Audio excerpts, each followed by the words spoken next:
Wah! Hello. Happy Thursday.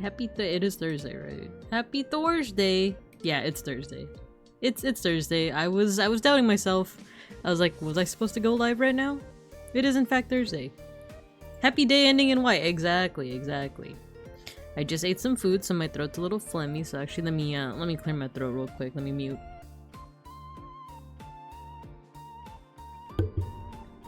All right. Hello. How you guys doing? Glad none of us know what day it is. Yeah, I don't know. The days have been kind of flowing together. It's been a very busy week. I had to go to a school site today, and I have to go to a school site again tomorrow. Usually I get to work from home on like Mondays, Thursdays, Fridays, but I wasn't. So I think that's why like I'm all out of like I'm all like confused with my days. But let's scroll up and see who we got here. Let's see who we got here. Oh, I got a burp. Okay, we got Seribot, our rock. We got Matthew, you're first. You got your stick. Hello, Devin. I thought yesterday was Thursday. I am confusion. Yeah, I'm feeling that too. I thought it was gonna be in the Discord and also got confused. Yeah, I'm realizing I never really announced that it was gonna be like on, like other than the fact that I didn't say Discord on the schedule, I didn't really say that like, oh yeah, it's gonna be on Twitch this time. But yeah, that's my bad. I mentioned it in my like going live in an hour post, but I think that was the extent. I didn't really like put it like anywhere else, so that's my bad. But yeah, it's on Twitch, where we're reading on Twitch today. What an experience. Let's see who we got. Folky, you got your sticker. Hello. Happy day ending with Y. Spring didn't happen this year. It just skipped straight to summer. It kind of did. Like, it is like a little bit cooler. There was like a couple of weeks or a week in February where like it was in the 90s, and I was like, dang, we really didn't have a spring. But it did cool down. Every time the weather app says that there's gonna be rain, it's always like, oh, from 12 a.m. to 6 a.m. So I feel like it doesn't count, you know? It's like, yeah, it rains, but it rains when I'm not outside. It rains when I'm sleeping, so. Reading Homestuck live on Twitch. Let's go! No, it's in the stream title. It's in the stream title. We're reading an astronomy book from the 80s. From the bygone years. So there's gonna be some outdated stuff in here, such as Pluto being listed as a planet. Can you believe it? Can you believe it? But anyway, let's get to class, shall we? Get to class. Hello. There's stream titles? Yeah! Wait, is mine... Wait, did I update mine? Yeah, I updated mine. The stream title for today is Read Along, NatGeo Picture Atlas of Our Universe. Let's learn about space in the 80s. You know, I always try to think of nice, cutesy little titles. Here, let me turn on my webcam. Voila! Hello. Yes, it's a webcam stream today, a hand cam, a paw cam. Reading. You know what's funny is we're not really gonna be doing a lot of reading. I'm gonna be so real with you guys, we're not gonna read that much. It's more so to admire the pictures inside. You know, there are words in this. Hold on, let me turn on the lights actually, and then let me mute. Let me adjust my mic accordingly. Give me a second.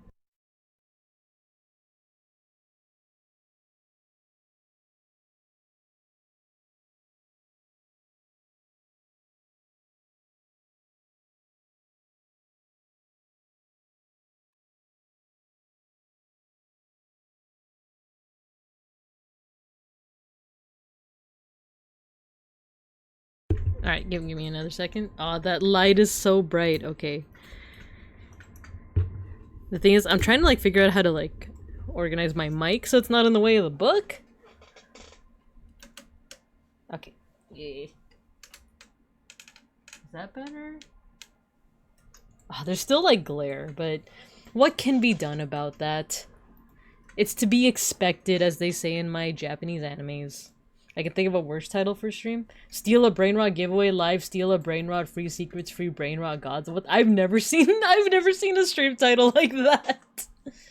That is the meta for rage baiting 4-year-olds. Oh, that's not my line of work. My line of work is educating the 4-year-olds about art history. Steal a Binka, giveaway live, steal a art history, free secrets, free Education gods. There we go. Give me a second. Alright, like I said, I just ate and my throat gets kind of phlegmy afterwards, so you might hear me doing a lot of Lampet appears to be the moment of death and promptly absorbs the spirit as it leaves the body. Is that the Pokédex entry for Lampent? So this is what the Zoomers are watching on their phones during class. Yeah, they're watching me talk about our universe. But before we get into that, how are you guys doing? How you guys doing? Last time I streamed was Monday. It's been a whole 2 days since then. 2 full days since then. What have I been up to? The next few weeks are gonna be very busy for me work-wise. There's just a lot going on that I unfortunately can't talk about, because it's very specific to my workplace. But there's just a lot. Trust me when I say that there's like a lot. It's gonna be this way till like mid-May, and then like for a short span of time like late June, and then after that home free, you know? It's like that meme of like, I just need to survive the next week. I just need to survive the next week. I just need to survive the next week. Except it's not super stressful. It's just busy, you know? Like, I know exactly what I'm doing. My team knows exactly what they're doing. It's just busy. It's just like a lot of events, and it's a lot of like, yeah. It's like we know all the steps. It's like baking cookies, but for like 1 million people. Like, you know how to bake the cookies, but you have to do it for 1 million people, you know? Your universe, the land of fans and music song about snowman. What would my land be called? The land of art history and sun bears? No, it needs to be an acronym, right? What was? Oh my god, what was Nepeta? I'm forgetting their names. I'm forgetting their freaking names. The one that spelled out lolcat. It was like land of I don't remember. I don't even remember anymore. Mine would be the land of sun bears, and so LOSB. Wait, land of sun bears and art history. Wait. Okay, this is why I have a sticky note. This is why I have a sticky note. Does it have to be an acronym that was only the alpha kids? But I like that Nepeta's had like, was that her name? That there was like an acronym. Hold on. Land of art history and sun bears. Loasb. Or we could go land of sun bears and art history. Lozba. I was like writing it down on the sticky note. It's Lozba. That's my land. My land of sun bears and art history. And Digimon. Land of art and history. Loa. It's the land of art and history. That would also still be pretty apt, I would say, as like a Homestuck world, right? It's my little land, right? But yeah, how you guys doing other than that? Like I said, I've just been busy. I'm gonna be at a school site tomorrow as well. So actually, let me check my schedule. I'm pretty sure I won't be late for stream tomorrow, but there's like a slim chance, depending on depending on what my schedule looks like. Give me a quick second. My shift ends. I should be back home unless like someone like invites me out to lunch after work, which did happen today. I should be back around like 4 p.m.-ish my time, so I should be fine to stream tomorrow. Tomorrow's stream is art appreciation, by the way, so I already have like kind of a queue of like what I want to look at, but if you guys have any artwork that you want me to take a gander at, a propaganda at, then, you know, let me know. We'll take a look at tomorrow's stream, during tomorrow's stream. Other than that, yeah, busy. I've been working on a lot of Maya glyph stamps. You guys want to take a look at this? Take a Mike's hard look at that. I had to do these for work. So these are the designs. The stamps look like this. See, these are like rubber stamps. I know it's reflective, but I don't think it should show. Me, myself, and I.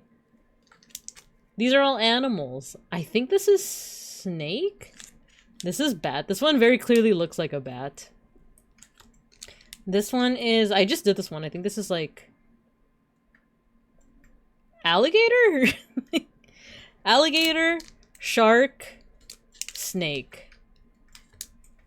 Make one that's Bing Bong from Peak. You know what? I actually did get some rubber stamps just for like personal stuff. Because I made this one on stream. But I'm gonna be honest, I don't really like how it came out. Like, here's the design, here's the actual stamp. It came out a little too derpy for my liking. And like, there is a bit of charm in that derpiness. But I might want to take another stab at it. And I bought another set of circular stamps for that purpose. So I can actually have fun with these. These aren't work related. This one is just like for funsies. So I could make another Binka stamp. I can make Bing Bong from Peak. I can make whatever folks' favorite Digimon are, you know. Too much like looking in a mirror? Yeah, a little bit. It's like a little too real life, you know. There's this one, and then I also have an alternate design. It's this one that's meant to be kind of like retro like, I guess like Chuck E. Cheese-esque. Or like, you know those old like elementary school stickers? Those actual scratch and sniff stickers? Stickers? So this one came out like pretty decent, but I don't know. I think I just want to take another stab at it. So I do have the templates. I could do that. I just need the time to do so. But it's been pretty fun. It's been pretty fun to do it. Other than that, I've just been an eepy little bear. You know, I've just been pretty eepy, waking up pretty early. Finishing up some audiobooks on the bus. I've been reading the Spider Isekai, and I know I keep saying this, but I'm very close to finishing it. It's a total of 16 volumes. I'm on the last hour of volume 15. So by next week, I'll actually be done with that light novel series, and I'm thinking of immediately starting another light novel series. I'm thinking either Overlord or who knows. I've heard people recommend what's it called? Reborn as a Slime. Because the reason why I like Spider Isekai is because like you get a character that's not necessarily the hero, and you get them like reborn as like a monster, and it's not necessarily like oh, but I'm one of the good monsters. It's like no, they're not evil either, but I don't know. I just like that there's it's less like I have to be the hero and I have to be morally good. It's more of like I just gotta survive. I just gotta survive. Do they have those in stores like do they have those in stores still like with the tools to make them like Michael's? I think Michael's is the only craft store anymore. I think so too. I feel like they do, but I got mine from Amazon from our Amazonian warlords. This is the tool that I use. It's called a speedball.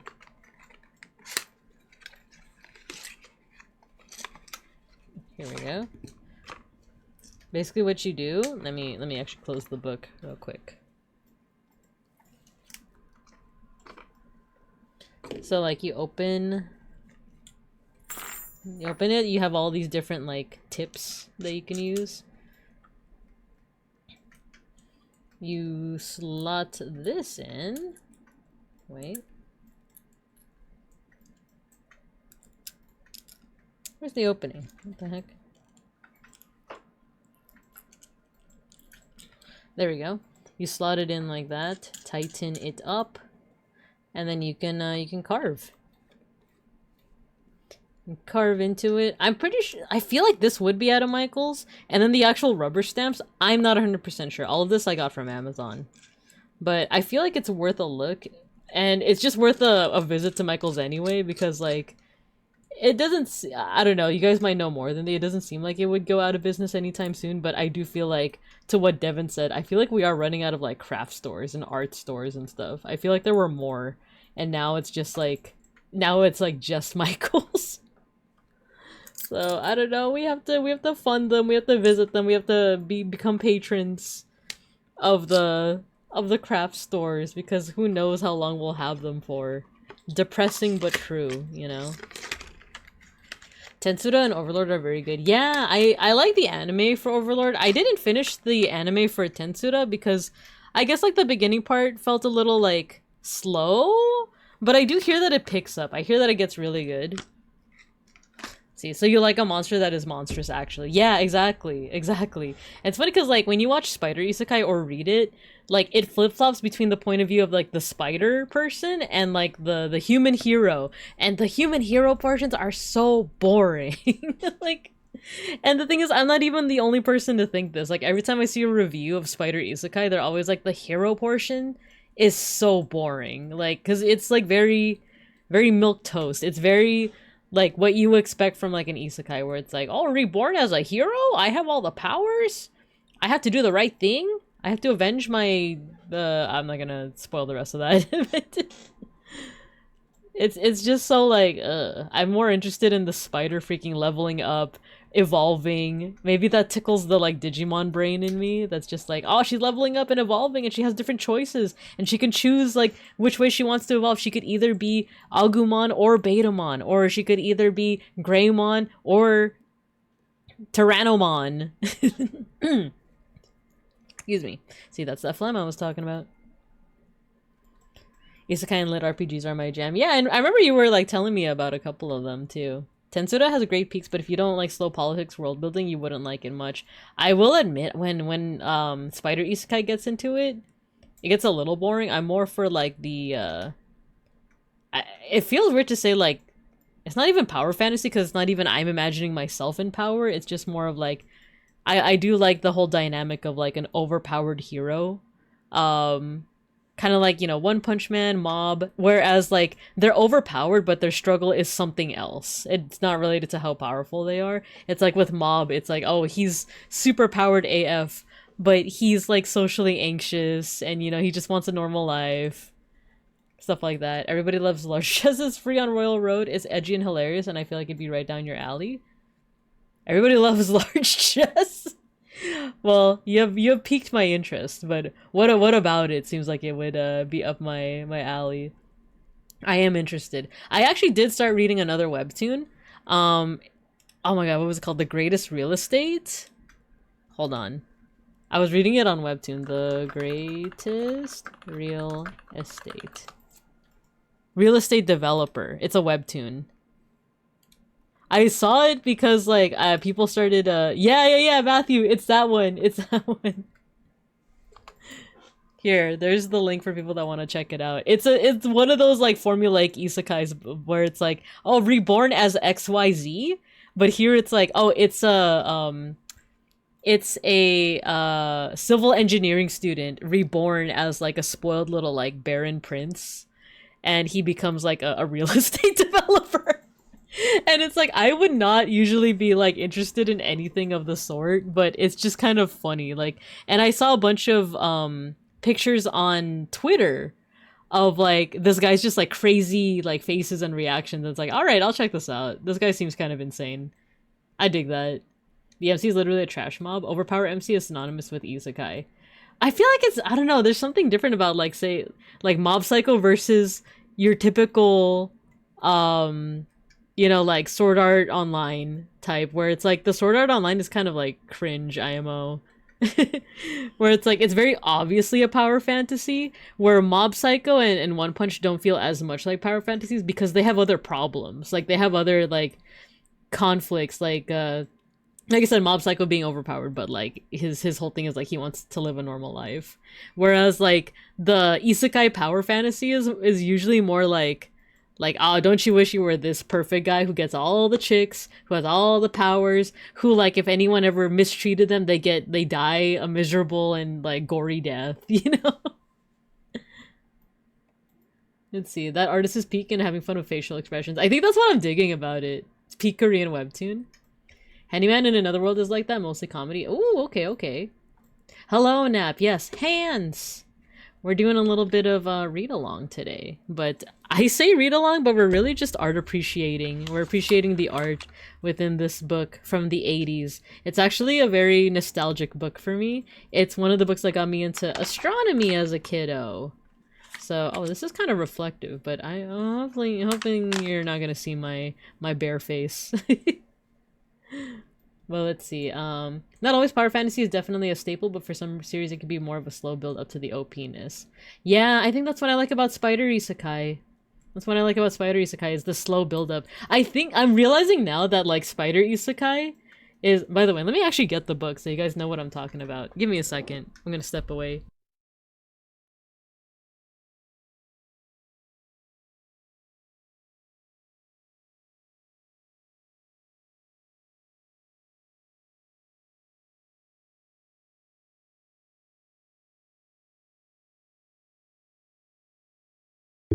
Here we go. So I'm a spider, so what? It's a light novel series where like the protagonist is reborn as a little spider monster. And she starts out as like a weak little like baby spider and then like levels up and she can choose whether she wants to be like a bigger spider or a poisonous spider. And then when she gets to that point, it's like, oh, she could choose between, you know, like different pathways. And I think it's because I'm realizing now it's tickling the Digimon lover in me, the Digimon lover side of my brain, where it's like, oh man, like I love seeing like what Matthew said, like the slow build to becoming OP, basically.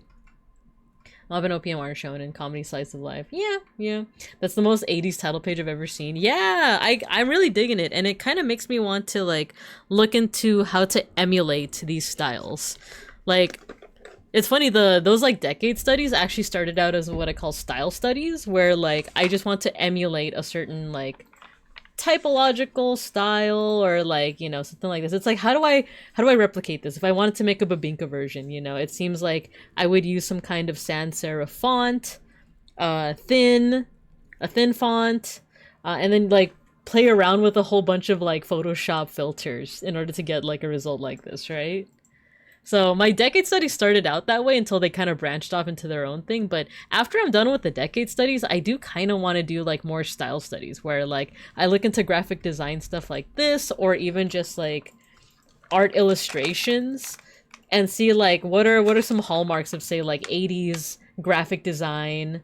Actually 80s is the next decade. That's the next decade study that's coming up is next week is the 80s.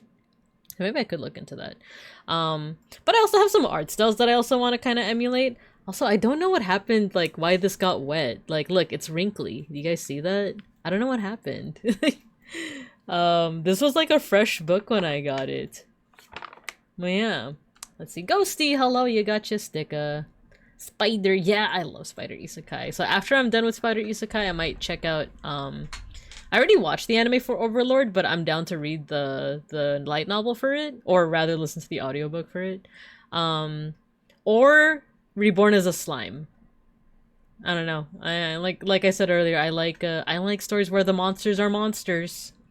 They don't have to be digital, but they do have to be monsters. But yeah, I guess we could get right into the swing of things. Oh no, we didn't do our dailies yet. Cause yeah, the big thing with this book that we're reading today is like it's a childhood favorite. This isn't the childhood book that I had, but it's like a newer copy of it. So when I was a kiddo, I think I dropped a little bit of this lore before that like I have a step grandpa that was really into, I think he was an engineer, he was really into astronomy and stuff like that. So he already kind of like jump started and instilled that love for like sci-fi and like space stuff in me at a young age. And then I had this book. I actually don't know where it's from. I don't know where, like not this like specific book, but like, you know, this copy of the like this not this specific copy, but it is this book that like when I was a kid I used to read through it. And I don't know if it was my step grandpa's or if my like parents just like got it from a thrift store or something and I just like happened to see it, but who knows? Hello, Starboy. Hello. Super happy I caught another one of your streams. Yeah, I'm happy to see ya. Hello, Shiopi. Hello. Yeah, this is what we're looking at. We're not really gonna... Okay, so the title says read along. We're actually not gonna be doing that much reading. It's gonna be more so like looking at the pretty pictures, because there's so many cool illustrations in this book. Like, look at this. Look at this. Facts about Mars. You know, a lot of these like stay rent-free in my head. A lot of these like I remember like looking at these illustrations as a kid and just being so fascinated. Not all of it is illustrations, some of it is photos, which I think is like even wilder. The illustrations can do a read along when we can't read. Exactly. Readings for nerds. Nerds with glasses. I know, I would never. I would never wear glasses, ever. I would never. That's for nerds. That's some nerd stuff. Bunch of nerds. But yeah, there's also photos. There's a lot of like really cool like illustrations. These pages are a little bit reflective, but like I said, it's hopefully not showing my face or anything. What reading? Gross. I would never read Utopia Planitia. Nerds! Thanks for the big emote. But yeah, also like I said, like look at this like typography. Ah, why are you laughing at me? I'm not a nerd. I'm not a nerd. No, I'm not a jerk either. Does it look like I have glasses? Does it look like I have glasses? That's what I thought. Dakun, start running your way. Bakun, hearts racing with you. But yeah, like a lot of these are just like, the illustrations are just so cool. There's not like much else I can say about it, but we will get a chance to look at it. I just love sulfuric acid. Yeah, no phone. The phone never works. I don't know why. Whenever we try that redeem, the actual like phone asset just never pops up. I think I just need to like use a new one. But yeah, this book was made in the 80s, so if you guys want to see how outdated that is, what that entails, a double planet, Pluto. They're mentioning Pluto. Pluto's not a planet anymore. Poor thing. Poor guy. He never had a chance. He never had a chance, that Pluto. Pluto! We'll get to it, though. We'll get to it, so... but yeah, so many... Like, I also remember very fondly, there's a section in here about aliens. Not ancient aliens, just aliens. Let me see if I can find it, though. The illustrations, too, are pretty, like... That poor dog! Poor old dog. Why doesn't he get the same treatment as Goofy, huh? Where he gets to be in Kingdom Hearts. Actually, Pluto was in Kingdom Hearts, like for a very short scene, wasn't he? Go here, Sora. Oh, where's the aliens one? Oh, look at this cool like illustration of our solar system. Look, we're just little babies. Oh my god, back in the 80s, Jupiter like was known to only have 16 moons, and now it's like up to the 60s. Now it's up to like the 60s. There's so many freaking moons. Here! This is the section with the aliens. Can you tell us about Laika? The dog? Oh no, the Laika's story is so sad. Laika's story is so sad. Laika was the first like Earth life form in space, right? That was like shot into space. I guess before I tell the story, I should have a little bit of a content warning for, I guess, animal death, animal harm, animal abuse. So yeah, during the peak space race, during I want to say the late 60s, early 70s. Yeah, it's so sad. It's so sad. But yeah, content warning about that. If you are sensitive about that, I'll wear the spoiler pudding. And once the pudding is off my head, then you can come back. You can unmute. You can okay, mute me while the spoiler pudding is on. Unmute when the spoiler pudding is off. Alright, alright. So yeah, Laika was the first Earthling life form that was sent into space. So during peak space race, I want to say either late 60s or early... No, it's late 60s.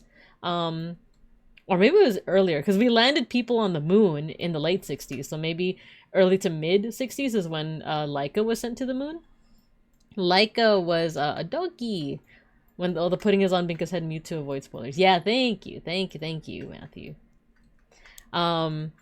So the Soviet Union sent a dog into space to prove that they could, right? And they did send a dog into space, and that doggy's name was Laika. However, I guess there wasn't necessarily the idea that Laika had to come back down, because Laika did pass away in space. And I believe it was due to, I think it was like cardiac arrest, but basically like it hints that the dog was very panicked when she passed. So it's a bit unfortunate that like you can kind of tell from like the heart rate and stuff like that, and like just the I guess like the environment in like the spaceship, because the spaceship, this was like the very beginnings of like space travel, right? So like things like making sure that the inside of the cabin is like insulated against like the heat, or like the temperatures, or just like the unforgiving atmosphere or lack thereof of space. You know, that wasn't thought of yet. Because in order for people to have gone to the moon, or even like been shot into space in the first place, basically they had to use like a lot of animals as guinea pigs, quite literally. So because of Laika, now we do have like, you know, that's the very first Earthling in space, you know, before we were Star Stuff, or after we were Star Stuff. But because of that also kind of like sparked a lot more like interest into the space race of like, all right, if we could shoot a dog in there, we could shoot a person into space. And lo and behold, we did just that. So with that's the thing with a lot of like space travel stuff, is like with every tragedy that happens, when it comes to space travel, we learned from it. We learn from it so that it can hopefully never happen again. If you believe all that woke stuff. She deserves so much better. She was surgically wired into her health monitors. Oh my gosh, jeez. I also found out, it's funny, I actually found out because of a really nice illustration that kind of honors all the people that passed away while like during like any situations relating to like space travel. So like the Challenger team, the Columbia team, Laika, and a cat. There was a cat named Felicette. It was a French cat that was sent into space. She was the first cat sent into space. She survived the trip. She was able to be brought back down to Earth. However, she had to be euthanized because I believe there was something with like her brain, like waves. There was something like there was information quite literally within like her brain. So she had to be euthanized because of that. Yeah, they euthanized her. Yeah, Soyuz 11. So there is a lot of like tragedies, unfortunately, when it comes to space travel, but it's one of those things that like, well, now people are trying to learn from those tragedies so that it never happens again. So that like all that panic that I felt when I was watching Artemis 2 splash down, I was like, oh god, I hope we don't witness like another Columbia or something like that. But they learned so much from that. In fact, like Artemis 1, the Artemis 1 mission was an unmanned mission where they tested out all these things. They tested out all these things of like how to land, what is like the procedure. Because I believe there was like one Russian mission where I think it's the one with oh my god, what's his name? There's like a really tragic story of like, I'm keeping the pudding on because this like all these stories are like really tragic, of like a guy who basically wanted to save his friend Yuri Gagarin from like dying in space. Like he knew full well that if he like went into this mission, he would have died. So like it was, I forgot his name unfortunately, but he got sent into space instead. He did die. But there was also something where like the parachutes in his cabin got tangled in each other. It's like, that's terrible. That's so terrible. Like the parachutes got tangled. So when you saw, like, if you guys watched the splashdown for Artemis 2, you saw that the parachutes all kind of like went off at different times. Like there were the drogue ones. There's like a first set of parachutes, and then there's like a couple other sets of parachutes. The cat got too close to her homeworld and started to tune back into the grand cat brainosphere. Yeah, right? Poor kitty cat. Sorry, I feel like I turned the stream sad. No, not at all. These are things that, like, once again, like, it is a lot of tragedies, but, like, it's stuff that we learn about. Like, these are the errors that, like, not necessarily have to happen, but in the end, they do help in the long run. So much was learned from all these disasters. We learn more from our mistakes than our successes. Yeah, I think in both ways. In both ways. I feel like they also learned as much from, like, Artemis 2, but Artemis, like, Columbia and Challenger, those were ones where it was like, okay, we really have to, like, you know, lock in.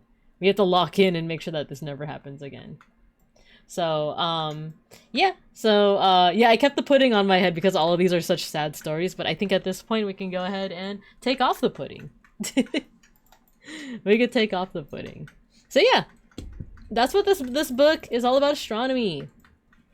It's all about astronomy, but it also has a lot of, like, I don't know, just cool, like, illustrations all around, like the little, like, this is what aliens would look like on Mars. This is what aliens would look like on Europa, the cold moon of Jupiter, right?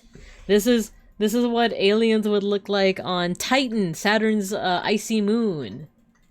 So yeah, I've definitely been on like a bit of an astronomy kick lately.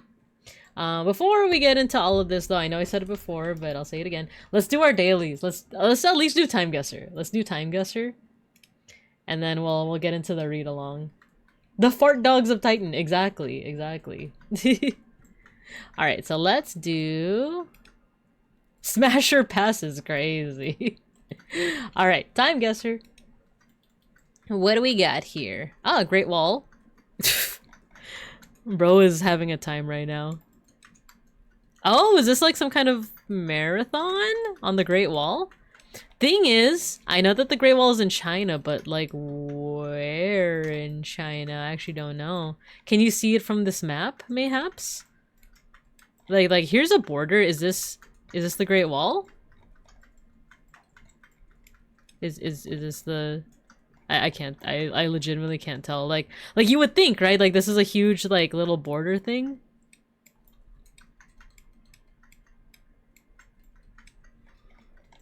I legitimately cannot tell like where the Great Wall is. This one thing that I've been wanting to do is like live research whenever I get something wrong, you know? It's a little big. Let's see. These could also just be borders between like the different like areas and territories. So I don't know. I don't know where the Great Wall would be. I know, like I said, it's in China. It's definitely in China, but like where? Where in China?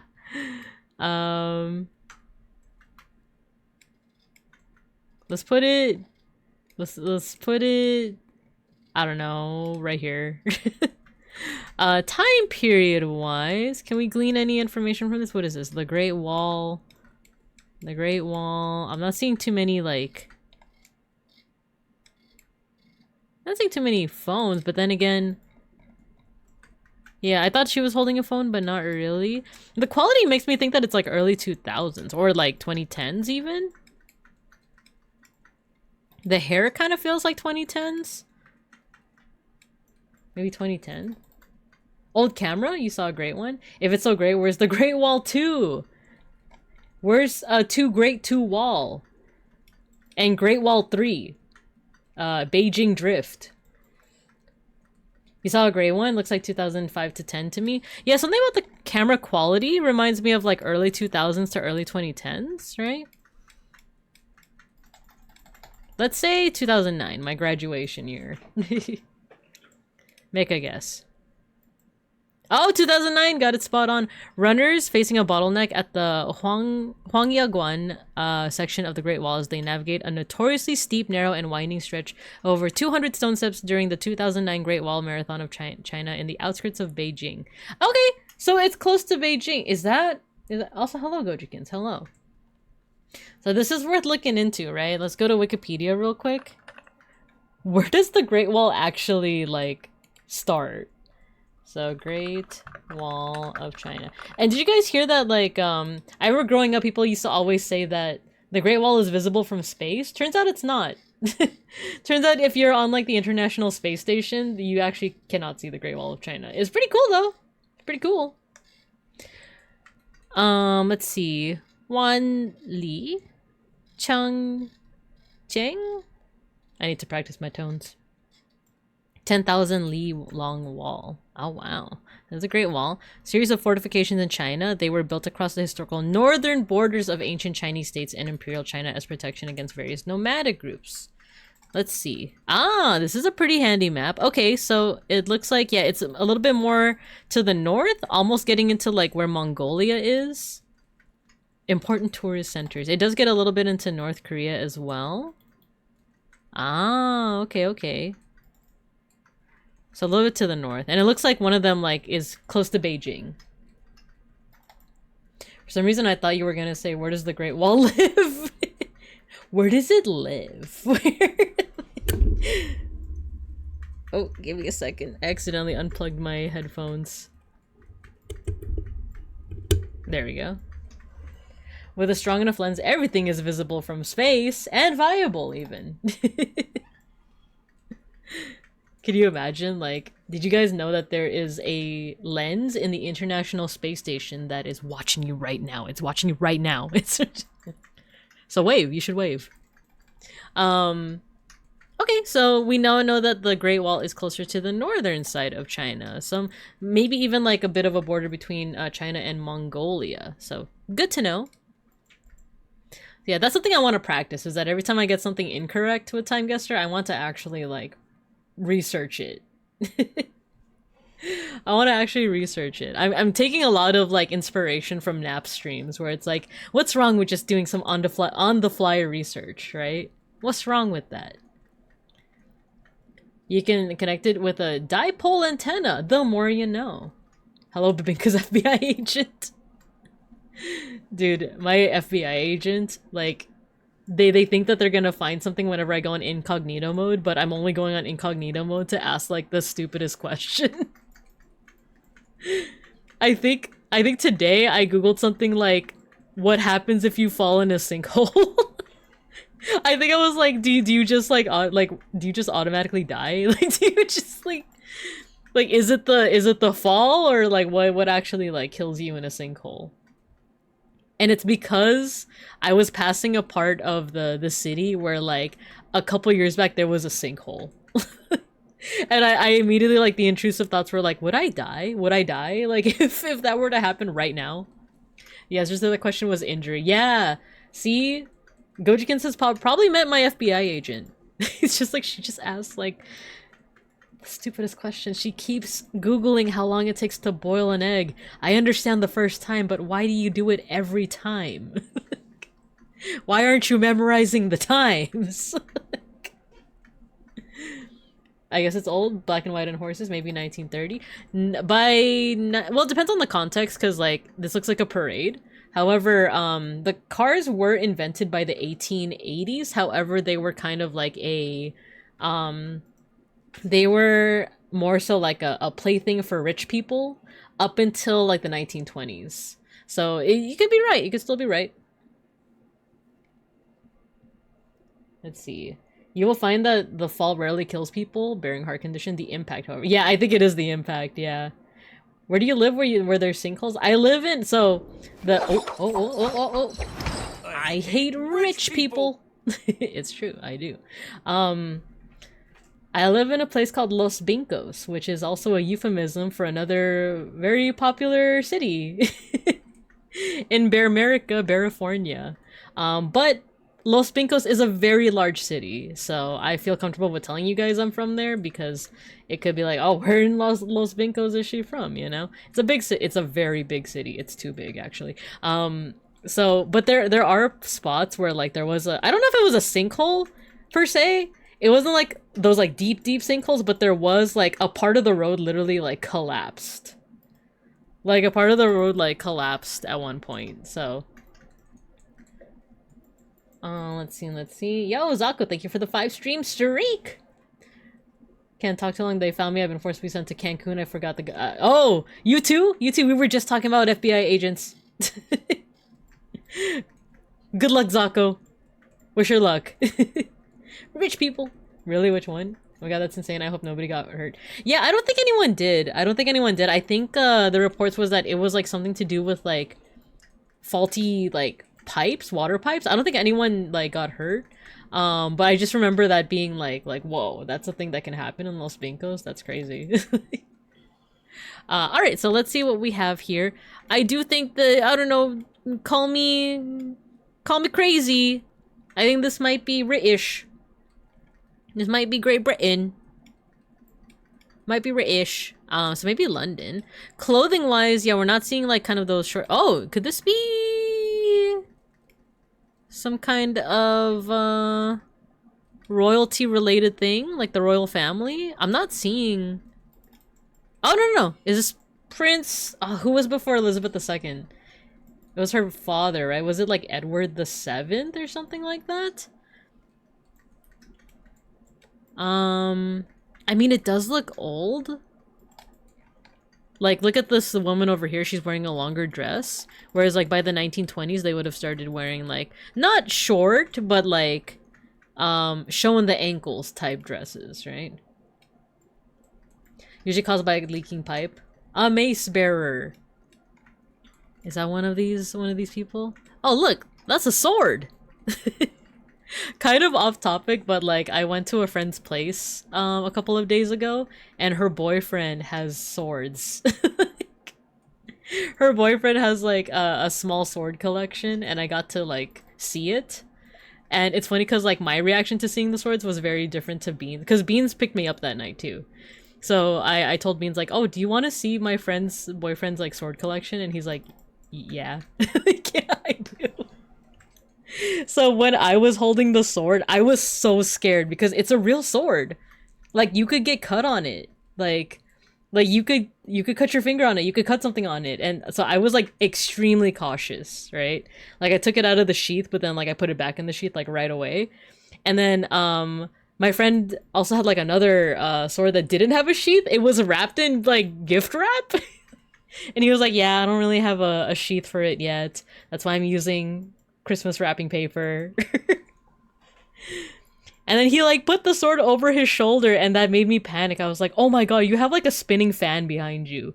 Like one wrong move and it could like cut into your neck, you know? I was imagining like all these like scary things that could happen. And I was like so scared of like handling the sword. And then Beans comes in to like pick me up.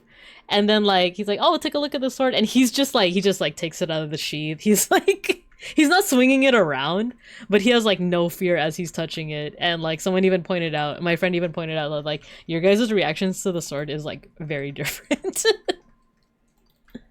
The guy behind the sword, ankle shower, sign me up. Hell yeah, do most people not have swords? I don't. I have knives for cutting. I use it to cut an avocado today. Is that does that count? Does that count? Come to think of it, I don't think I have many weapons. I mean, I have lots of weapons for those that are interested in you know, home invasion and might want to take something from me. You shouldn't, because I have many weapons. I have a lot, actually. I have so many weapons. Like I have a knife. I have a knife. And I have a lance. I have a lance. I'm not gonna show it to you, but you could believe that. I have a dumb thing I do if I'm invited to someone's wedding. I get them a sword as a wedding gift. That's pretty sick. That's pretty cool. Agent making those illegal weapons cache. No! FBI agent, I was just kidding. I was just trying to make sure that people don't invade my home. I don't have any weapons. I don't have any weapons. I just have butter knives for cutting my avocados. I just have... Not even a real knife, I just have butter knives. Let's see, I have a wedding coming up and gotta get a cutlass. Dude, that's sick. That's so cool. Let's see, Binka Slayer of avocados. Bane of guac. Guac. Hello, George. Good evening, George. What the heck? Give me a second.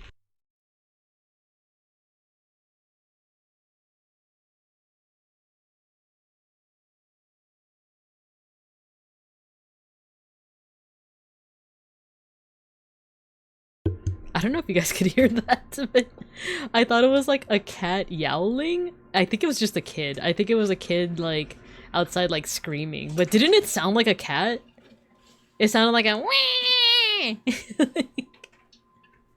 I assure you that was not Schnackery. Schnackery would sound a lot. Schnackery hisses. Like, Schnackery would not like scream like that. He's a good boy. He knows to use his inside voice as he comes in, freaking like yelling, "Freaking baby!" Ah! No, I think that was a kid outside. I'm pretty sure. But anyway, good evening, George. Gotta be prepared for people asking for your daughter and ringing bell. Exactly. I have a daughter.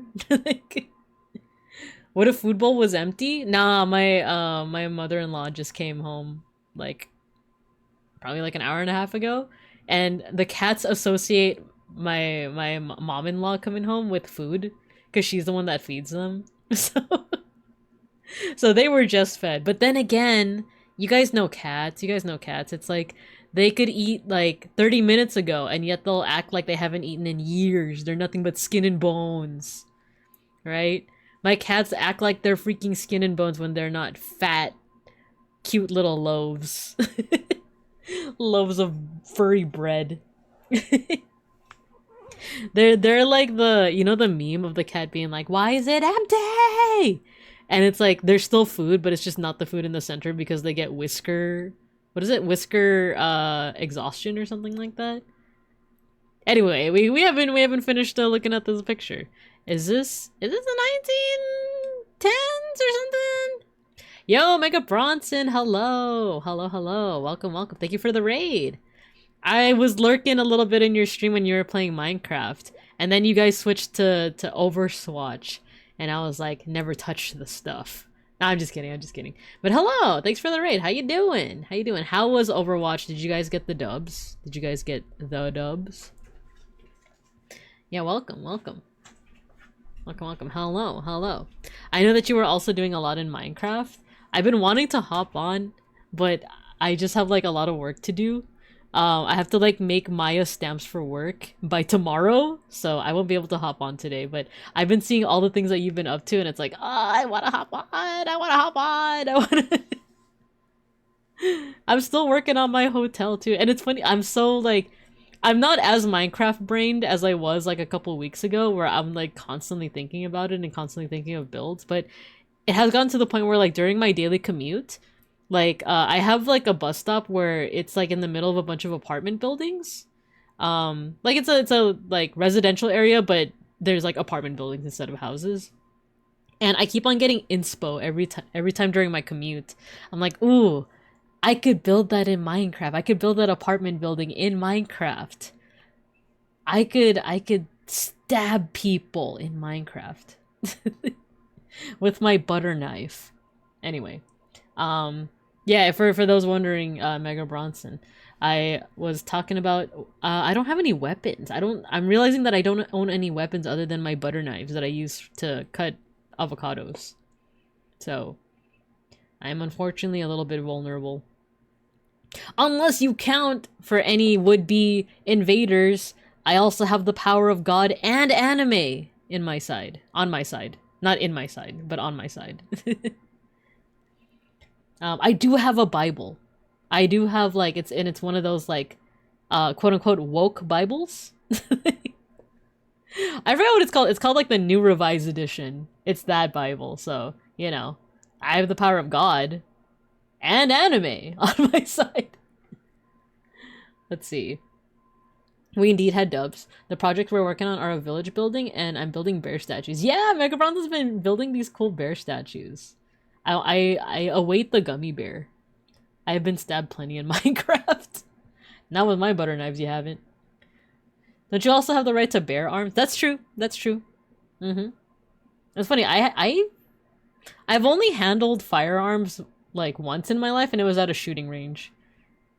And it was a weird moment in like my 20s where like my friend group like going on these like random adventures. It was their like wanderlust era, you know, where it's like, I'm bored. Let's do something today. And it was when like I think all of us had like part-time jobs, so we had like a little bit more freedom and flexibility and like disposable income and the energy to do it. So like there were times where like one of my best friends would be like, I'm bored, let's go to little Japantown. I think I could just call it what it is. Let's go to little Tokyo, you know, just on a whim too. Because I feel like nowadays you have to, if people want to hang out with me, you have to give me like at least like 5 business days like, to prep, to mentally and physically prepare myself. Where it can't just be like, hey, you want to hang out tomorrow? It's like, no, I was planning on rotting that day actually. I had a long day at work. I was actually planning on just sitting on my bed and scrolling on my phone. So, you know, actually that day I'm planning on being a bear on the internet. Sorry. Just tell me you down for next week? The gummy bear will take the longest. Slime takes too long to spawn and farm. Ah, okay.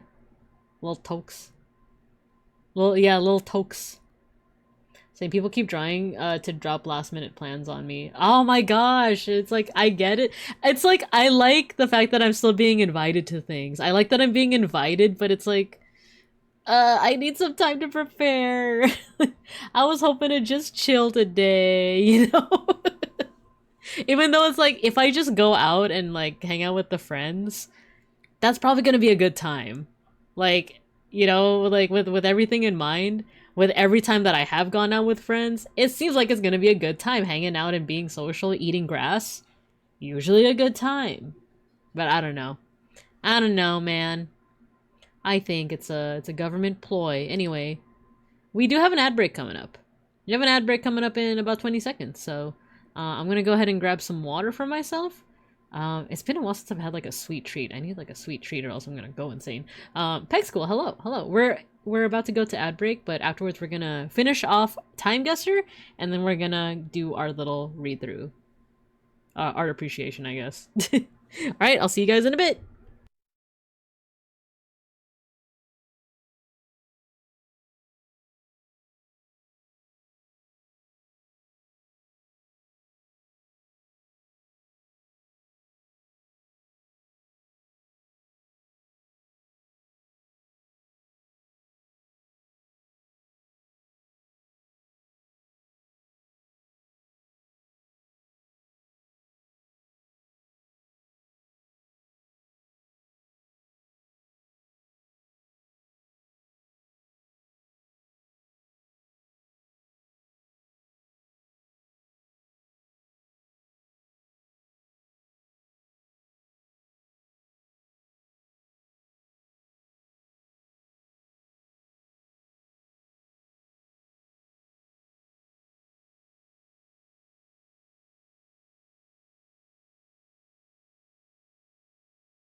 Alright, we're back.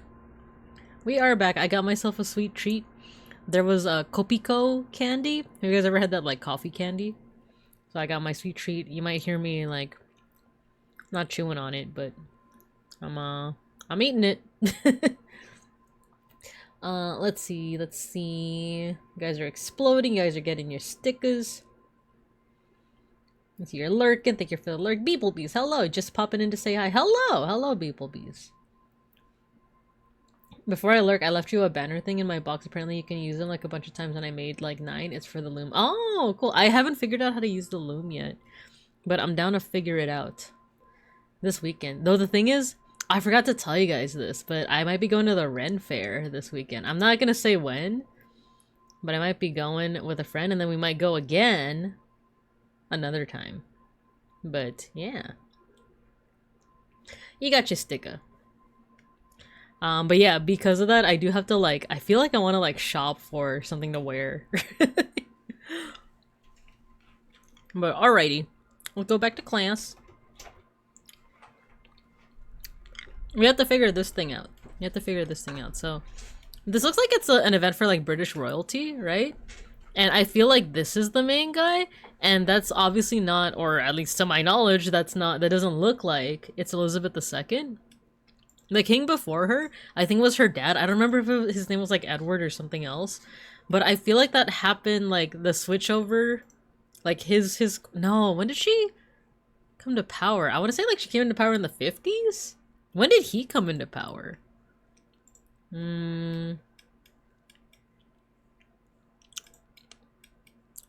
dresses are pretty, I don't know, the photo quality is pretty clean. Because a part of me is like, oh, maybe this is 1900s, but like their dresses are pretty long. So maybe 1910s? London? Let's take a look-see. Let's take a look-see. 22, oh my god, they're way off. We're way off. Lord Mayor of London, Sir Frank Bowater, presenting the city sword state to King George VI and Queen Elizabeth at Temple Bar in London after their return from a 6-week tour of Canada and the US. Ah, so it was right before, or like, I guess, right at the start of World War II. We didn't get any points for the year, but we did get a lot of points for the location, so that's good. The P Fair, I went one year, it was fun. Nice! Basic Renfrew outfit, a dress, boots, and a nice belt. Oh, that's a good point. I do have some dresses. I do have a dress. My belt, though, leaves a little bit to be desired. It's a little too contemporary. I think I need a bigger belt. Hit me up for Renfrew outfit ideas? I think I might, actually. I think I might. Thank you, thank you. Alright, now where in the world is Babinka Bear? What is it? Oh, look at those cars! Those look cool. That looks very like 1950s streamlined modern. Oh, but these look like 40s.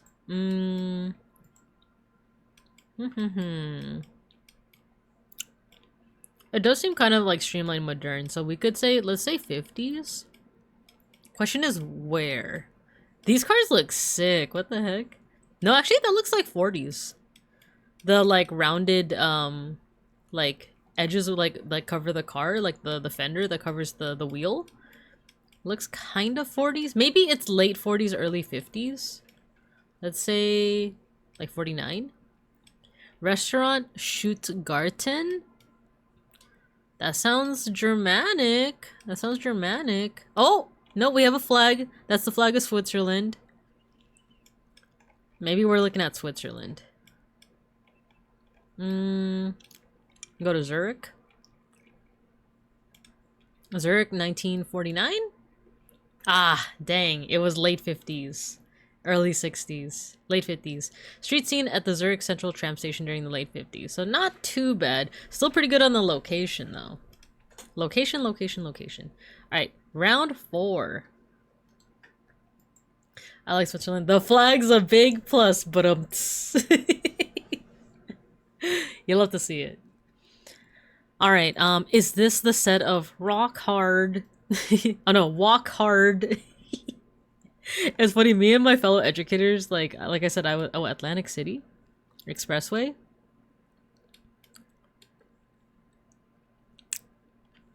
Pixelland's Cultural Society. No, wait, what does that say? Pixellands? So me and my coworker were talking about things that we can't say around our students because like everyone's mind is in the gutter, you know? And like oh my god, we had so many kids like giggling at us today. It was kind of annoying, but it was, and it's like, oh god, there's so many words that like it's like your like those D's nuts jokes, yo mama jokes, stuff like that. So like with the middle schoolers we were working with today, they were actually not that bad, but like we noticed that they were very giggly. Like for the most part, they weren't like talking out of turn. They were like raising their hands. They were mostly polite, but we just noticed like a lot of giggling. And like me and my coworker, like she was able to give me a ride back to like one of the like bus stations. We were talking about like I can't say the word like ball anymore to refer to like anything because we talk about like Mesoamerica in our workshops. So we're like, oh, in Mesoamerica they have a ball game. They have a game where you have to like hit a rubber ball with your hips.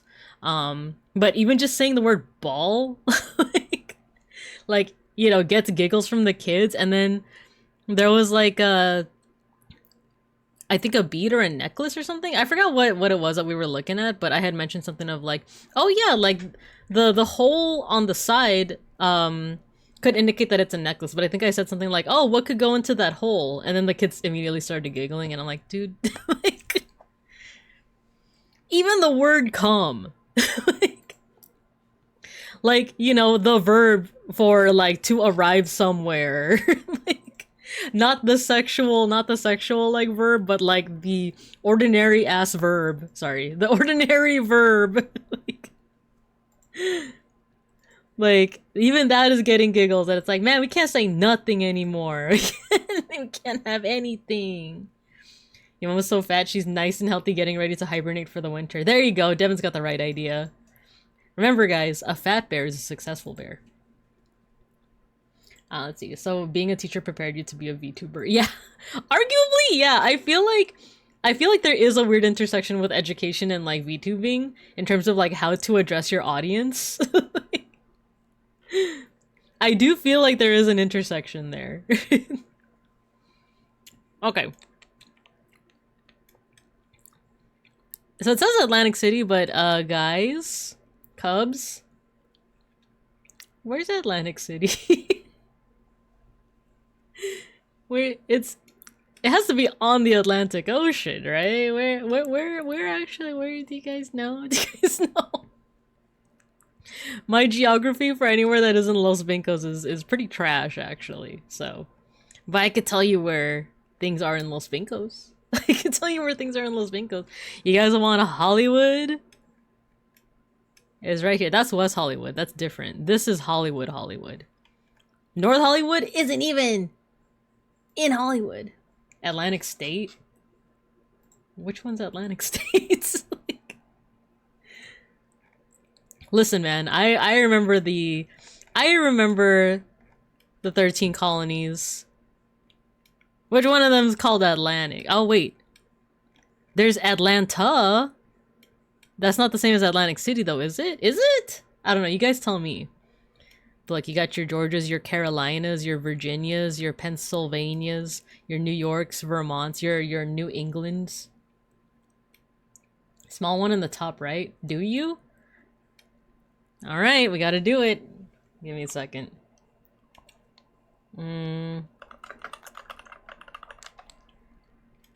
Dang, we're like never gonna do this. This read along, are we? All right, let's see. Let me move my keyboard. How far can I get with this? Play quiz. North Carolina is this one. There we go. Massachusetts. This one. Louisiana looks like an L. New York is this one. Missouri. It's in the South. I just don't remember which one. That's Tennessee. That's Kentucky. Is this Missouri? It is! Okay, Arkansas. Not Arkansas. Is it this one? Oh, you know what? I don't think it's... Wait, I don't know if this is correct. All right, Virginia is this one because that's West Virginia. Tennessee, you're the only 10 I see. Minnesota looks like a squished soda can. Wyoming's one of these guys. Is it this one? No! Wisconsin is this one, right? Or is that Michigan? Uh-oh. Is this one? No, that's Illinois. No, this is Illinois. Wisconsin? No, dang it, it was this one. Okay, Maine is this one. That's easy. Maryland. Oh, when it comes to New England, I'm kind of bad at that. I'm kind of not good. No, that's Rhode Island, isn't it? This is Maryland? No! Mississippi. This one? Yeah. Tejas. Utah. Uh-oh. New Mexico, Arizona, Nevada, Colorado. Is this Utah? Okay, there we go. Oregon. Alabama. Sweet home Alabama. Montana. This one? New Hampshire. Oh, I keep mixing up Vermont and New Hampshire. Which one is it? This one. Yeah. Georgia is down here. North Dakota is up here. South Dakota is right there. Kansas. Uh-oh. This one? Okay. New Mexico's this one. Delaware. Oh, dang. The New England stuff I'm like really bad at. This one? No, that's Jersey. That's freaking Jersey. Iowa? Dang it. Alaska. Kentucky is the chicken and the Kentucky Fried Chicken. Washington. Colorado. West Virginia. Mountain Mama. Illinois. Ohio. Gozaimasu. Florida. Pennsylvania's a square. Oh, where the heck is Indiana? Is it this one? Okay. Nebraska. Nevada. Jersey. Right next to New York. Hawaii. Michigan is divided into two. Vermont is the one that's not New Hampshire. South Carolina is underneath North Carolina. Connecticut is the square. Arizona is this one. Rhode Island's the small one. Oklahoma. Hey, look at my... Oh no, that's the average score. I got 90%, you guys. I got 90%. I know most of my 13 colonies. Except for Maryland and Delaware. But I was close. I was close. I am confusion. Why is this Kansas and this is not Arkansas? Look at the lake. You're definitely doing better than I would. I was never good at geology. Oh, you're not helping the California stereotype of not knowing like New England. I got all this. I knew the general area of some of them. I think the good thing is that I knew the general area. If it was like, uh-oh, where's Missouri? Is it up here? I feel like that would... Oh, I keep on like unplugging my headphones. Give me a second. I feel like that would be more so the stereotype, right? See, and I say that as a Californian. Hey! I didn't realize that you were also from California. Nice. Same here. I'm one of them Californians that loves her city. Like, let's freaking go Dodgers. I don't even watch sports. I don't even watch sports. Like, I have been to... I am not a sports person, but, you know, let's freaking go Doyers, am I right? Let's go Lakers. Woo! Let's go Raiders, question mark? Like, listen, Los Bincos has more people in it than most of those places, so they don't really matter. That's insane. Like,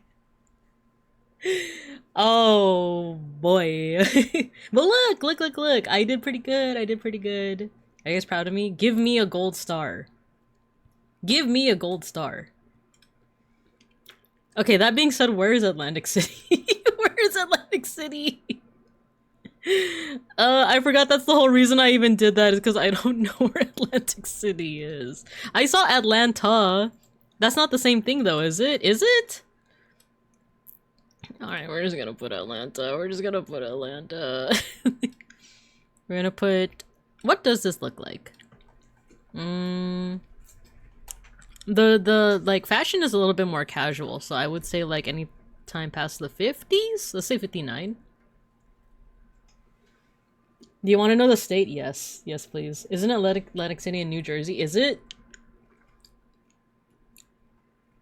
I was a Kings fan growing up, so I think we are enemies now. Listen, Nap, I don't know anything about sports. Like, all I know is when the neighborhood lights up, it's a Doyer game.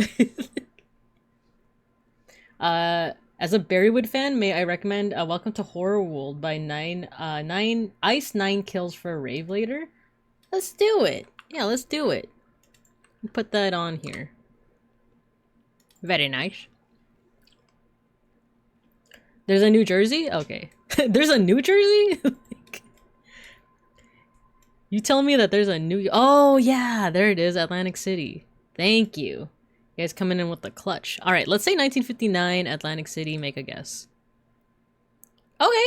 Audience watching the Holly Mountain Pickers perform at Albert Music Hall in Waretown, New Jersey. Originally located on Route 9, the hall served as a venue for Pinelands folk music before it was destroyed by a fire in 1982. Oh, this is the 80s. Dang.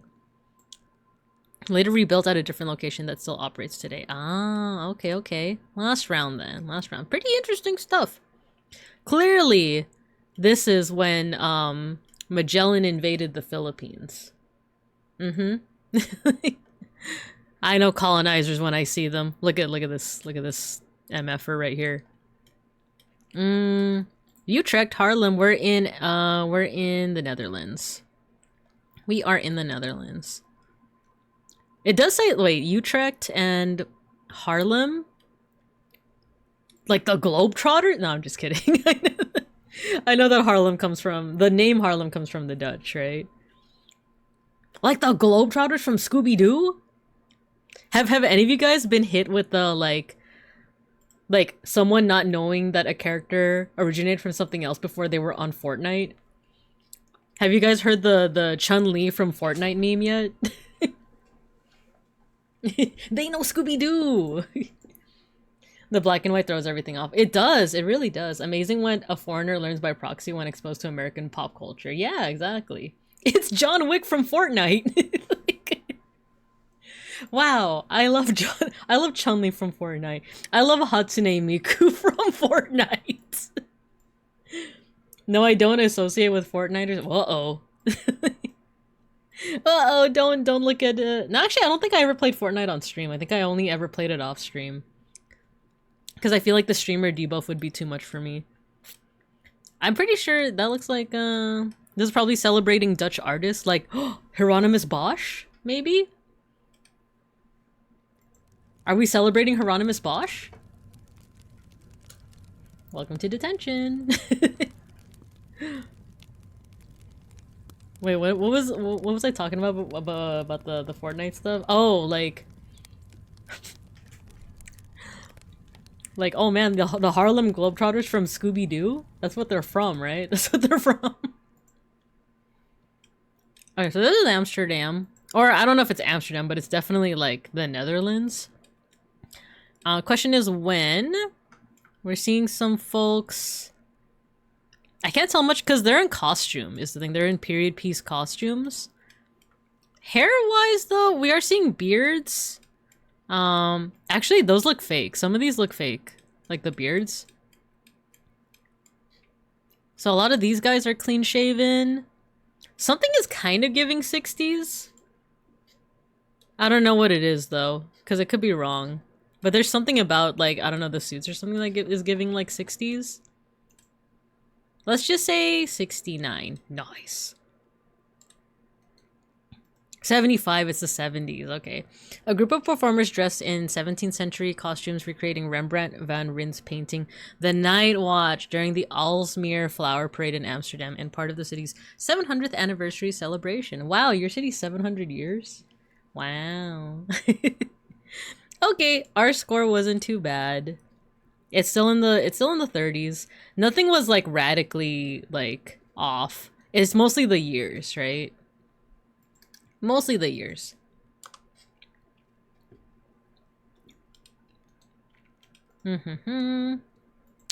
Okay. We're actually doing the wait, why did I do that? We have to do our read along. Amsterdam. I had a friend in high school that thought Anne Frank was fake, like Paul Bunyan. Wow. But then again, high school's a weird time. I still vividly remember some of my friends that wouldn't believe me when I told them that whales aren't fish. Like, they just refused to believe me, but they're like, but they swim in water. And I was like, no, but they're mammals, you know? Like, it doesn't matter if they swim in water. It's like, seals swim in water. Like, people occasionally swim in water. Those are mammals, right? And she's like, but no, they look like fish, though. And then, like, that person, I actually don't know what happened to them. But I also remember two, like, people, I was taking a Spanish class. And in, like, language classes, it's, like, mixed grade. So I remember, like, I was either a junior or a sophomore. And we had freshmen in the class. And I remember them asking something like, who's Winston Churchill? Is that, like, some kind of pop star that I haven't heard about? And I remember being like, oh, you guys are such idiots, you know? But the thing is, they're freshmen. And then I still follow them on Facebook. And now they're very politically active. They're like dropping the knowledge bombs. They grew up well. They grew up well, but I always just remember them as like freshmen being like, who's Winston Churchill? But are fish animals? They are dinner. My dinner. Especially once I put them in the microwave. Imagine thinking birds are real. No conspiracy theories here. Not today. Not today. Maybe later, as a treat. Alright, guys. This is what you guys came here for, right? The book! The book, the universe. Our universe. My universe. So like I said, this book is from the 80s. It's a very nostalgic book for me because it's one of my like main inspirations for getting into astronomy as a kiddo. Treat? No treat. But also the visuals are just like delightfully retro 80s. You know, like I said, you have your sans serif font. Unfortunately, you can't read it too well unless it's like very big text. So let me go over to like a title page. Here we go. In fact, this looks like Arial font, if I'm being honest with you. This kind of looks like Arial font, and they're just kind of like playing around with the line weight of it. Let's see. I love the Milky emote. And yeah, the illustrations are really nice. So the beginning of the book goes over Magandang Gabinka! Hello, Orlando. Hello, hello. We're looking at one of my favorite books. This is Natural Geographic's Picture Atlas of Our Universe. So it's very astronomy based. It starts off by talking about like what is the origin of like astronomy. Not necessarily like the beginning of the world with like the Big Bang. But the origin of human beings being interested in the skies. So of course, if we're going to talk about the beginnings, we have to talk about like ancient Egypt and like this idea of different cultures all over the world worshipping celestial bodies like the sun, right? So here we're seeing the sun, the Egyptian sun god Ra in his bark, in his boat. You can tell that this is Ra because he has the sun disk over his head, which I like the way that this illustration is done because it's overlaying like the actual sun. It's overlaying like this picture of like Ra. Ra, my beloved, yes. Exactly, that's why you curse of Ra. There you go. Yes, oh Orlando. Curse of Bink. So the illustration's also really cool. It kind of goes into this belief that like different cultures have different beliefs over like what the sun was back in the day. Winged dragon of Ra. Sorry, I'm still eating my coffee candy. So for the Egyptians, one of their interpretations was that the sun was the god Ra on a boat, and he would sail through the sky throughout the day. And then throughout the night, he would sail into the underworld and then be kind of like reborn for the next day. So there was this theme of like dying and rebirth. Kopiko. Yeah, it is Kopiko. You're eating coffee? It's coffee candy. Look. It's this. It's Kopiko. Kopiko. I'm almost done with it too. This is the longest I've gone without crunching it. Oh, never mind. I crunched it. Curse of Ra. Crunch, crunch. And then this is a beautiful illustration over here. Take a look-see. It's all from Norse mythology. I think this is so fun when you see this as a kid because there's just so much to dissect. there's so much to like ask. It's like, why is the tree also a bird? Who is this in the corner? Who's this in the spotlight? Who's this losing their religion? You know? You ever watch that one video of the kid straight up chewing Jolly Ranchers? Well, you have to wait for it to be soft, right? He's waiting for it to be soft, right? He's not just like he's not just breaking his teeth on it, right? Right? Is that my beloved scarab beetle that you put in the chat, Devin? Is that my guy Kepri? Actually, I think I told you guys this, but there was a point where I was looking a little bit into like Egyptian like paganism revivalism. It's called Kemetism, and for a very brief short time, I was not necessarily a worshiper, but an admirer of Sobek, Lord Sobek, the crocodile god. For modern Kemetists, people who like worship the Egyptian gods like nowadays and like its revival culture, they associate him with working out. So, you know, if you need a patron deity of like being a bro and working out, consider Sobek. Consider the humble crocodile. He was straight up macking on them watching out of the wrapper. Oh my god, but how did his teeth like survive that? Is that Yggdrasil or whatever it's called? Yeah. Was it on me way, Sobek? So Sklimbo big challenge. Yeah, a Sklimbo big challenges, you know, like situation. Exactly. Maybe that's why I started gravitating towards Sklimbo, because it's like, oh, he's like, you know, what if he's the patron deity? He's like my guy Sobek. He's like the patron deity of working out and being a bro, you know? While also big challenges. But yeah, it's like, look, it's so... I think it is Yggdrasil, the world tree. You have the Norns over here. You have... I think this is, oh, what's the serpent's name again? Nidhogg? No, not Nidhogg. Oh my god, what's the serpent's name? There's Fenrir the wolf, there's Hel, the goddess, like the three children of Loki. What? Jormungandr. It's Jormungandr, right? So I think this is Jormungandr, the serpent that encircles the world. Let's see. I'm not sure who any of these figures are, if I'm being honest with you. I think some of them might be Odin and Thor. One of them just straight up has one eye, so I can't quite tell who it is. But it's just so, like, rich in symbolism that, like, I think this arguably might also be, like, the beginnings of, like, having an interest in, like, art history of, like, oh, there's so much symbolism. I wonder what each of this, like, is, you know, or are, whatever. Big fan of Egyptian god Slifer, the executive producer. Yes, exactly! Oh, Orlando. Matthew says the same thing. Matthew says the same thing. Oh no, not my Kopiko. The rapper. The big snick. Jormungandr. And then this illustration has to do with, like, Hindu belief. One eye, which Norse god is known for only having one eye. I always think of him as having, like, an eye patch. I think that's why. I'm like... There's no Cyclops. Oh, sorry, I'm like blocking my own tracking. There's no Cyclops in Norse mythology. That's a Greek thing, not... Thank you for helping me realize, Devin, who that is. And Super Mega Chicken. Oh yeah, wait, let me show you the Hindu one is also pretty cool.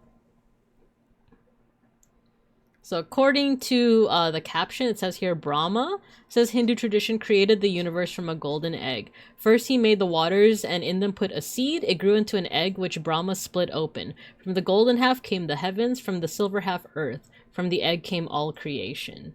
Well, that's a pretty cool one. Where's Freya? I love her. I don't see Freya on here. But that's a good question. That's a good question.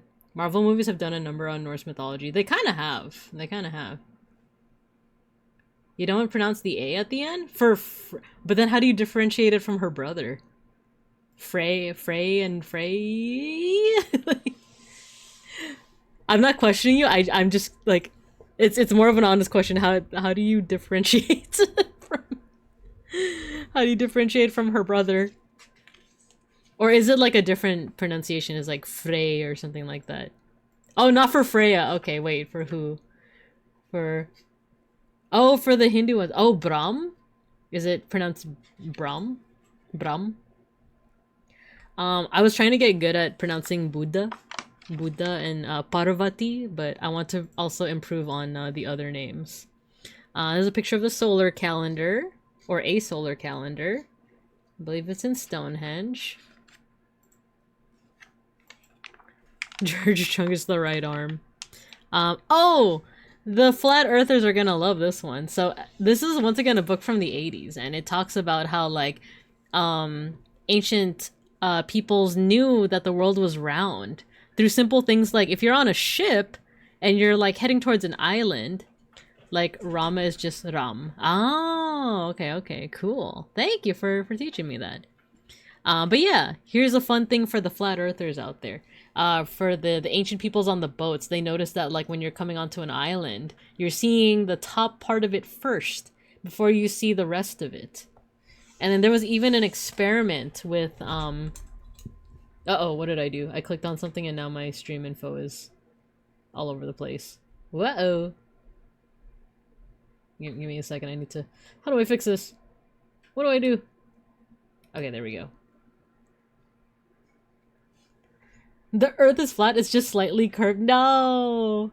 I always think of the Smiling Friends episode. Where it's like, we have to take the secret to the grave. Read a story about a pilot that was a flat earther. A pilot? That is a flat earther?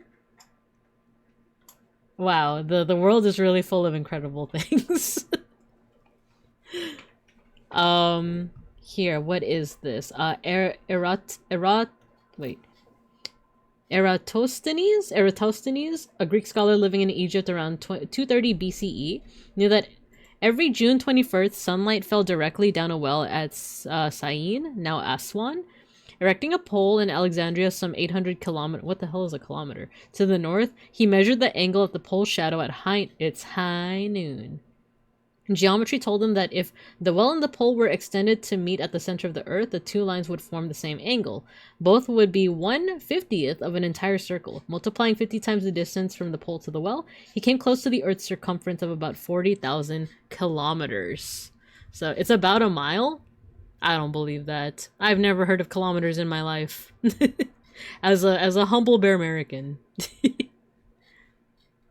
Incredibly stupid things. Reminds me of the video where a flat earther was trying to disprove that and accidentally proves it with the experiment. Is it the one with the flashlight? I saw that one too. Where it's like, if the earth was really curved, then we wouldn't see the flashlight doing this and that, and then it does that. Imagine going to a flat earther conference and meet flat earthers from around the world. Oh, I love that. But yeah, like, this is, like, one of those, things that I love so much that shows, like, the ingenuity of, like, ancient peoples. Of, like, dude, people from 230 BCE, before the Common Era, were able to calculate how big the Earth is. Isn't that crazy? I like how he's like, interesting. It's around the world because it's disc-shaped. Like a contact lens. Have you been watching a lot of these videos? Like, it's so convincing. And then you have the zodiac. You have the zodiac, which I think. Oh, you know what? This is a heliocentric. No. Geocentric model, aka like what it would look like if the Earth was at the center of like essentially like the universe or the galaxy, and then around it is the moon and the sun and this march of the zodiac signs. Tag yourself. I'm Ampora. I'm here. I'm the smelly one. I'm Equus? Was that his name? I'm the stinky smelly one. And I kind of hate that for me. Like Discworld, what if it's balanced on top of 4 elephants on top of a giant turtle? Yeah, that one I heard. I thought that one was like... Was there like another world mythology that believes something like that? No, Twitter has the people, I read it, like Earth fanfiction. Wait, I love that. It reminds me of, have you ever checked out, Tier Zoo? Like Tier Zoo? They make these videos where they, like, do, like, tier lists of different animals, but they kind of use, like, video game lingo. So, it's stuff like, oh, after the, you know, like, they refer to, like, extinction events as, like, patches. So it's like, oh, after the Permian patch, like, this was debuffed, this was, like, you know, cut off the server. Humans have, like, a huge buff to, like, throwing, bipedalism, and stuff like that. I don't know, it's just so fun. It's kind of like if you're reading Earth fan fiction on Twitter, then Tirzu is kind of like similar to that. Yeah, Hindu mythology. There's something where like I know that out of what is it? Vishnu's avatars. One of them is like a turtle that helps. Is it the turtle that helps churn the like milk so that the moon and sun can come out? It was something like that. It was something like really interesting like that. But yeah, this is like the zodiac. The zodiac is kind of like a line of line of constellations that kind of aligns with how do I say this? Like if you think of like hold on. What's underneath the turtle? Turtle's all the way down. Oh god, Tirza got recently dunked on by Yu-Gi-Oh? That's not a combination of words I ever thought I would read. That's pretty interesting. Tell me more. Tell me more. But yeah, for those who don't know, like, what is so special about the zodiac? Like, why is it that, like, there's so many constellations in the sky, right? Like, there's a constellation for a goose. There's a constellation for, like, a musical instrument. There's a constellation for a triangle.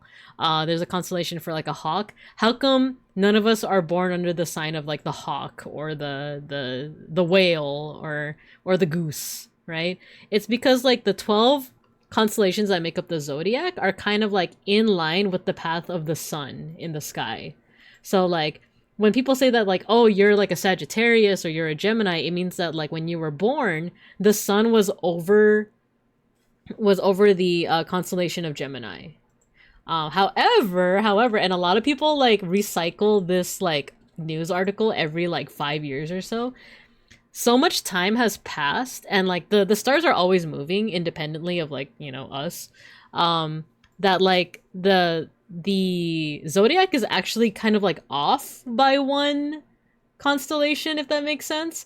So like when you're born, let's say that you're born like for me December 8th, usually that falls under the star sign of Sagittarius. But the stars have kind of like moved so much since the zodiac was first established as an idea that like technically I'm under a different sign entirely. I'm under the sign of Ophiuchus, the snake bearer. But for convenience sake, I think it is like if you're an astrology person, I think for convenience sake it's just better to go with the traditional ones.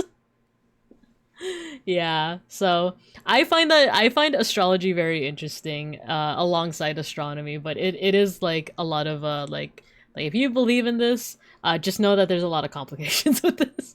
For me it's like tarot. It's like it's a fun thing, but not nothing to like take seriously. He made a video where it's basically modern Yu-Gi-Oh bad and everyone jumped on him. Oh jeez. I've seen speedrunning accounts to do that, where it's sunlight. Sunlight will be patched soon in reference to solstice or daylight saving. I kind of like that. I like that Twitter account that you sent me, the 2001 live. And that's why the 13th one was adopted. Yeah, Ophiuchus, right? Which I know isn't Homestuck, but I knew it from a harem, not a harem anime. What is it? Like a dating sim where you date all the zodiac boys. That's where I knew it. All right. Let's keep on keeping on. All of these are really interesting. I'm just kind of skipping over them because like all of them are interesting, but I want to show you like kind of like my favorites and my top hits. But yeah, like a lot of this first initial section is kind of talking about like kind of introduction to astronomy, a little bit of like history of astronomy, like the technology of telescopes and stuff like that. And then like the book starts with like the solar system proper. So like 90% of the book is going over like the solar system. So this one is like the sun and its planets. So these illustrations are really cool. I like these ones. Let me see if I can actually make the lights a little bit brighter in here. I do have an app for my LED lights. Make them a little bit brighter. Oh, too bright. Too bright.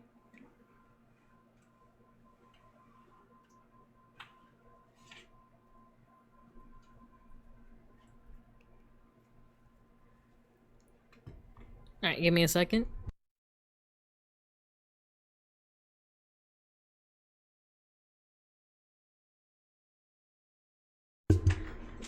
Okay, I turned on the lights very bright, but at least now you can see more of the book.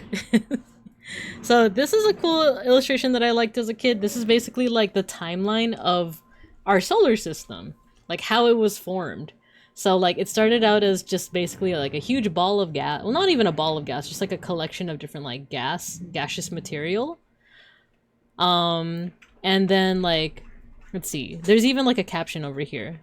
Birth of our solar system remains a puzzle. Some 4.6 billion years ago, scientists think a vast cloud of gas and dust, picture A, the top one, perhaps shaken by a nearby exploding star, collapsed into a spinning disk. And the next one, B, over here, me too, thanks. Gravitation pulled so much material to the center that pressure and heat there lit a nuclear fire. The sun began to shine. Other materials slowly collected into lumps of hot solids and gases. So that's where we get into figure C. Oh, it's hard to like hold this and read it at the same time. Figure C is like the third one down. That one. So figure C. Which cooled into planets. Figure D. Figure D's nuts. Oh yeah, my tracking. You couldn't even see me do my little funny expression. Okay. All are built like Earth and everything on it of chemical elements evolved from the original cloud amongst the stars. Even the oxygen in our lungs, the iron in our blood, the calcium in our bones, and so in a way we are all made of stardust. Got him. So yeah, that was a cool like illustration. And then I like this because this is making an attempt at showing the solar system kind of like to scale. You are no better than your students. Haha. Haha. You cannot harm me in a way that matters. Matters? Matters. You summon the cats. It attempts to show the solar system in scale because like basically the orbits of like the outer planets, Jupiter, Saturn, Uranus, and Neptune, we're not counting Pluto, the orbits of them are massive, especially in comparison to like our own orbit. So if you look at this inner circle, let me pull it a little bit closer to the camera. You see the sun is there in the center, and you have Mercury, Venus, Earth, and Mars. So that's what their orbits look like. And then all of that gets zoomed in into this, like this little circle. So by comparison, the orbits of the outer planets are much bigger. Haha, Uranus. Haha, your rectum. We're all made of stardust. You know, when we travel the star... when we travel the stars, does that make us some sort of stardust crusaders? I think it's true because sometimes I have the tendency to go into battle with some kind of... Nah, I can't think of any other ones. Gold Experience Requiem, anyway. Let's see. Yeah, there's like little comparisons of each of the planets over here. And like I said, this is from the 80s, so it's before 2006 where Pluto was redesignated as a dwarf planet, which I think I said this before in some of my earlier astronomy streams, but it was kind of like a simple solution to kind of like a bigger problem, which was the astronomical community back in the day had discovered another body. Okay, not a body. That makes it sound like like celestial body. Another rocky, like basically like planetoid thing called Eris. And it made a lot of people wonder, like, well, if this is a planet, then can we consider Pluto a planet? What about that one really big asteroid in the asteroid belt? Can that be a planet? So it kind of like sent the astronomical community into this kind of like identity crisis of like, well, what is a planet then? Body found! So yeah, that's like I was one of those people that was like, oh man, Pluto's not a planet anymore. That sucks. It doesn't go with my nostalgia and what I grew up with. But when I heard the explanation for it made sense, in my opinion. It's not a perfect solution, but it's a solution. Anyway, here is a portrait of our solar system. I think it's I actually don't know if it's to scale. It looks like it would be to scale, right? Like if you look at how small the terrestrial planets are. Get F, Pluto! There we go. Thank you for approving that, Matthew. I'm assuming that was Matthew. Or Mega Bronson. Thank you for approving that from the Automod. Let's see. No, that's fine. It's Automod. Sometimes the Automod is a little too strict. A little too strict. But yeah, so this is Jupiter, Saturn, Uranus, Neptune, and then Pluto's all the way in the back over here. Nice, that was Matthew. Very nice. One thing that this book helped me, I'm too slow, it's okay, it's okay. One thing that this book taught me is that, did you guys know that Jupiter has a ring? It has a ring system. And I also kind of grew up knowing that like Uranus and Neptune also had ring systems, but more so Uranus was like, the ring system was kind of like the way that I kind of figured that. So is it actually Uranus or Uranus? The root of the planet name is the Greek word Oranos. So I think the more accurate way would be like Oranos. But the thing is, I don't fluently speak Greek. I'm just, you know, a fan of Greek mythology. So Oranos, so I guess like from there it developed into like, I prefer Uranus because it prevents the whole like Uranus jokes, but I guess like Uranus also like is a fair pronunciation. So I say Uranus because I assume that it comes from the Greek Oranos. They all do. All of the gas giants I think have a ring system, and it's arguable that like the terrestrial planets, like you could argue that like they have somewhat of a ring system, kind of in the same way that you can argue that Earth has 2 moons. Like, Uranus is also fair. Oh my gosh. I returned. Does anyone want anything from Cancun? Did you get rid of the feds? Also, can I get a freaking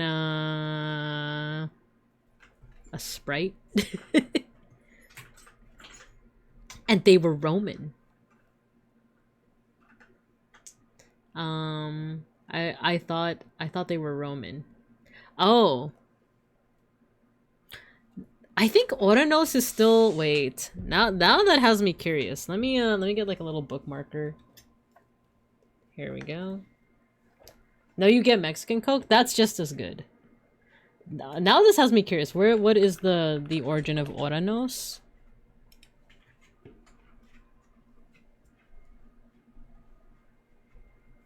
So Oranos is ancient Greek. And then the Roman equivalent, it's called Caelus. Caelus.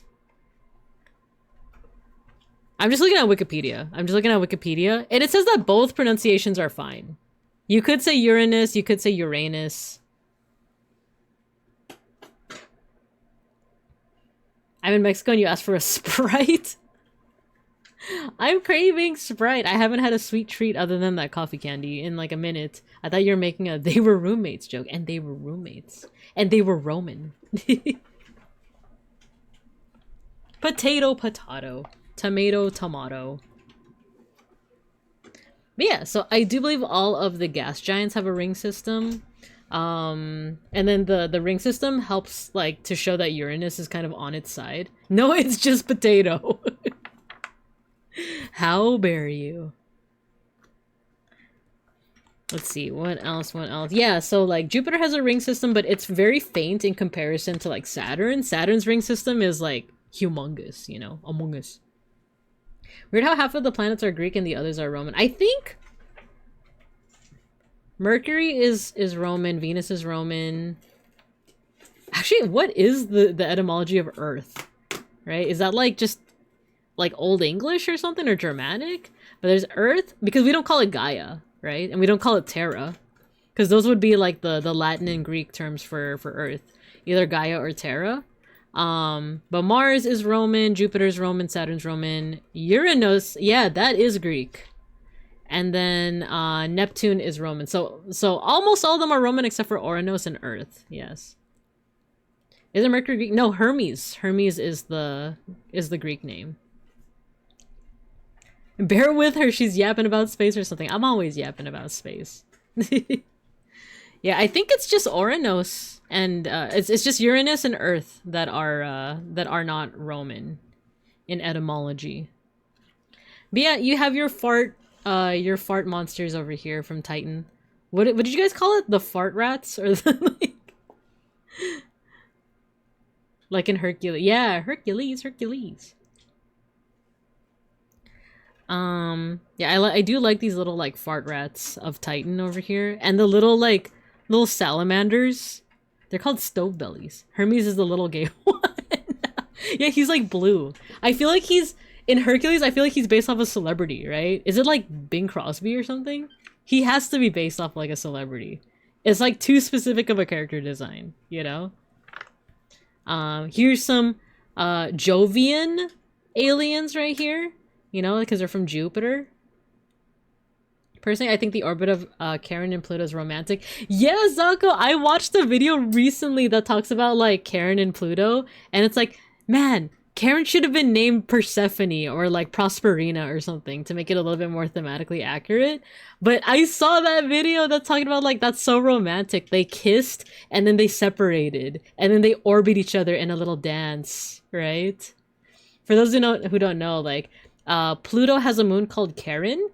Not Karen like with a K, but like it's spelled like Charon, but it's pronounced like Karen.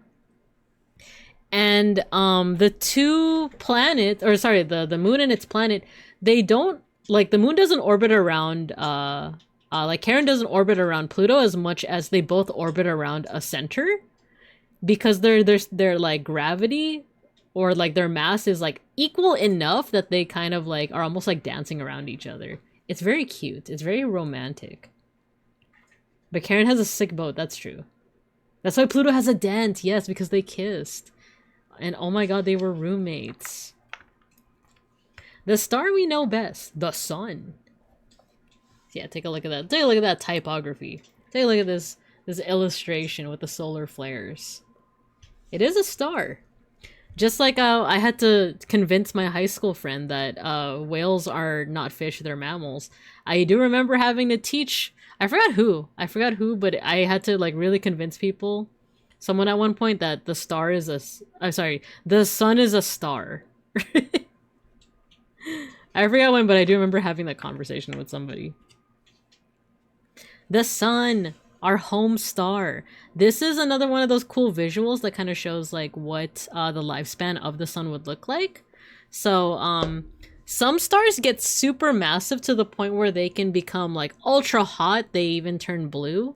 They become ultra hot, and when they collapse, they can become like a neutron star or even a black hole.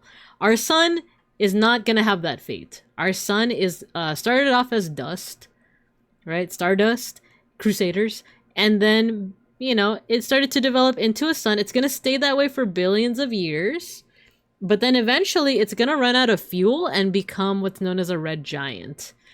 Its size is gonna blow up to the point where I think it swallows up Mercury and Venus, but not necessarily the Earth. But the Earth is definitely gonna be like fried chicken by that point. Hopefully by this point, humans and bears like me are not on it anymore. But yeah, like the Earth is kind of donezo at this point. But then after that, it's gonna really run out of fuel, and then it's going to kind of like expel its outer shell and become what's known as a white dwarf. So it's just going to be like a little tiny star that has no more fuel left. Supermassive black hole. Let's see. I also think the blue people are ultra hot. Wabusu Gundam, Stardust Memory. Okay. Me, when I'm 7, I learned that the sun is going to explode in 10 gorillion years. I know. I had that same experience of like, oh, the sun's gonna explode? And then you realize like how long in the future that is. And it's like, oh, that's not even like my descendants. It's like my descendants, you know? That's the plot of one of my favorite anime, Now and Then Here and... Was that dubbed and shown for a very short time on like Cartoon Network or something? That sounds so familiar. I feel like I caught one episode and then like never again. Yeah, so there's more stuff about the sun here. Things like sun flares, sunspots. The sun's like gravitational like pull. It's fully dubbed. Watch it in the Discord. We'll see, because I still have like a big queue of things that I do want to watch as well. Some more telescopes. A big fan of the Doctor Who episode where they travel to the end of the universe. Yes, moisturize me. I bring you oxygen from my lungs. How intimate. That was like what, the second episode of like the revival series, right? Or is that the same one that I'm thinking of, or are you thinking of like the other one? And we have Mercury over here. Oh, we already have another ad break? What the heck? Alright, we might speed through the rest of it after we come back from the ad break. But yeah, we have Mercury. That's the one. I love that one.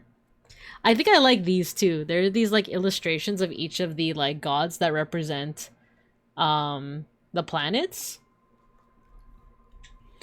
If I recall, they go back to the end of the universe like twice. They do. I think David Tennant for I think the 10th Doctor goes to the end of the universe, and then like for the second episode of the 9th Doctor, that's like one of the first trips that he takes Rose on, I want to say, where you see like moisturize me.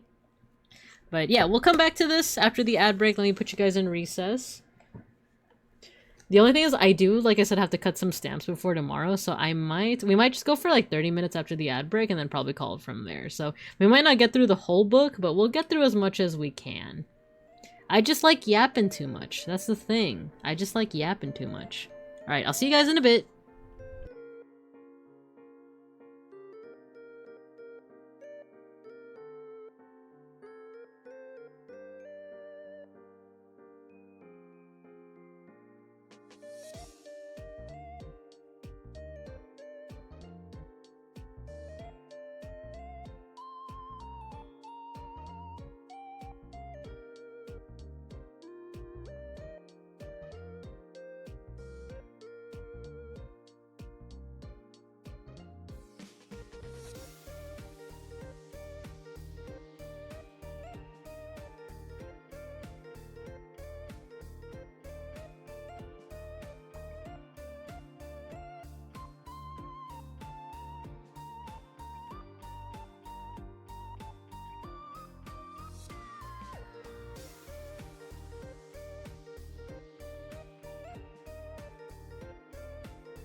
Okay, we're back. We are back. I was scrolling through Twitter during my my ad break, and you know how I was talking about how I've been cutting my avocados with butter knives? Hold on. What the heck is this? Babe, what's wrong? You barely touched your aguacate mantequilla, an avocado variety native to the Yucatan that grows up to 2 kilograms. What the heck is a kilogram? And 10 times the size of a hoss. What in the world? I don't think my butter knife's gonna help me with this. I don't think my butter knife's gonna help me with this. Wait, it's called aguacate mantequilla? Isn't mantequilla like butter? So avocado butter? I hope that's not like, what's it called? Like AI generated or anything. What's heavier? A kilogram of feathers or a kilogram of avocados? But avocados are heavier than feathers. But they're both a kilogram. By the way, Matthew, so I looked at the Ice 9 kills and I was like, okay, I'm gonna get this ready for the mosh. I didn't realize it's 10 minutes long. Is it okay if I just watch it off stream and we mosh to a shorter song? Cause I was like super down. I'm like, oh no, 10 minutes. That's like a whole mini movie. That's the music video version. So I should look for just like the song version. Copy, paste. Okay, that's fair. Okay, yeah. 4 minutes is totally fine. Yeah, 4 minutes is totally fine. Okay. Will do. Will do. Okie dokie. With that, let us continue our read-along. Berrywood. Mention. Turn the webcam back on. Alright, let me just show you guys a couple more images from this. Because I think I saw Devin say like, oh, why don't you just like yap while making the stamps? It's hard for me to like yap and make the stamps at the same time. I know I did a couple of streams where I did it at the same time, but it did kind of like tank my concentration. And yeah, I do need to concentrate when making them, so unfortunately I do need to just like not be yapping at all. But once I'm done with those stamps, I will be able to dedicate more time to y'all. But alright, so yeah, we have some cool stuff about Mercury over here. This one kind of goes over like how hot it gets during the daytime because it's so close to the sun, and how cold it gets during the nighttime. Oh cool, things like meteor impacts. Yeah, it goes over like it has such a like veritable treasure trove of like different parts of like each planet. I didn't know that a lot of the craters on Mercury are named after artists. So, there is kind of like a naming scheme for each of the planets. So for Mercury, it appears to be like all artists, because there is, or not even just like visual artists, because I'm also seeing Vivaldi on here. I'll just read a couple of like the names of like the craters that you see here. So Raphael, Matisse, Haydn, Chekhov, like the gun?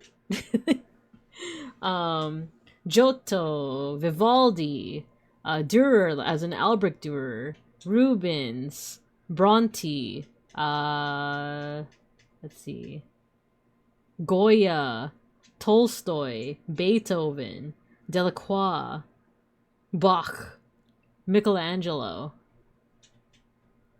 And then there's one part that like it was photographed by I guess a satellite called Mariner 10. Because of its flight path, Mariner 10 could not photograph this area. So this whole part is just unknown for now. You got caught in your hiding spot. Oh no. Oh no, no, no. Let's see. And then the veiled planet, Venus. Weenits. Yeah, this one's interesting because like Venus actually has an atmosphere, but it's a very inhospitable atmosphere. So like Earth has an atmosphere, but it's like more supportive to life. Venus has an atmosphere and can literally melt metal. I just love sulfuric acid. I do.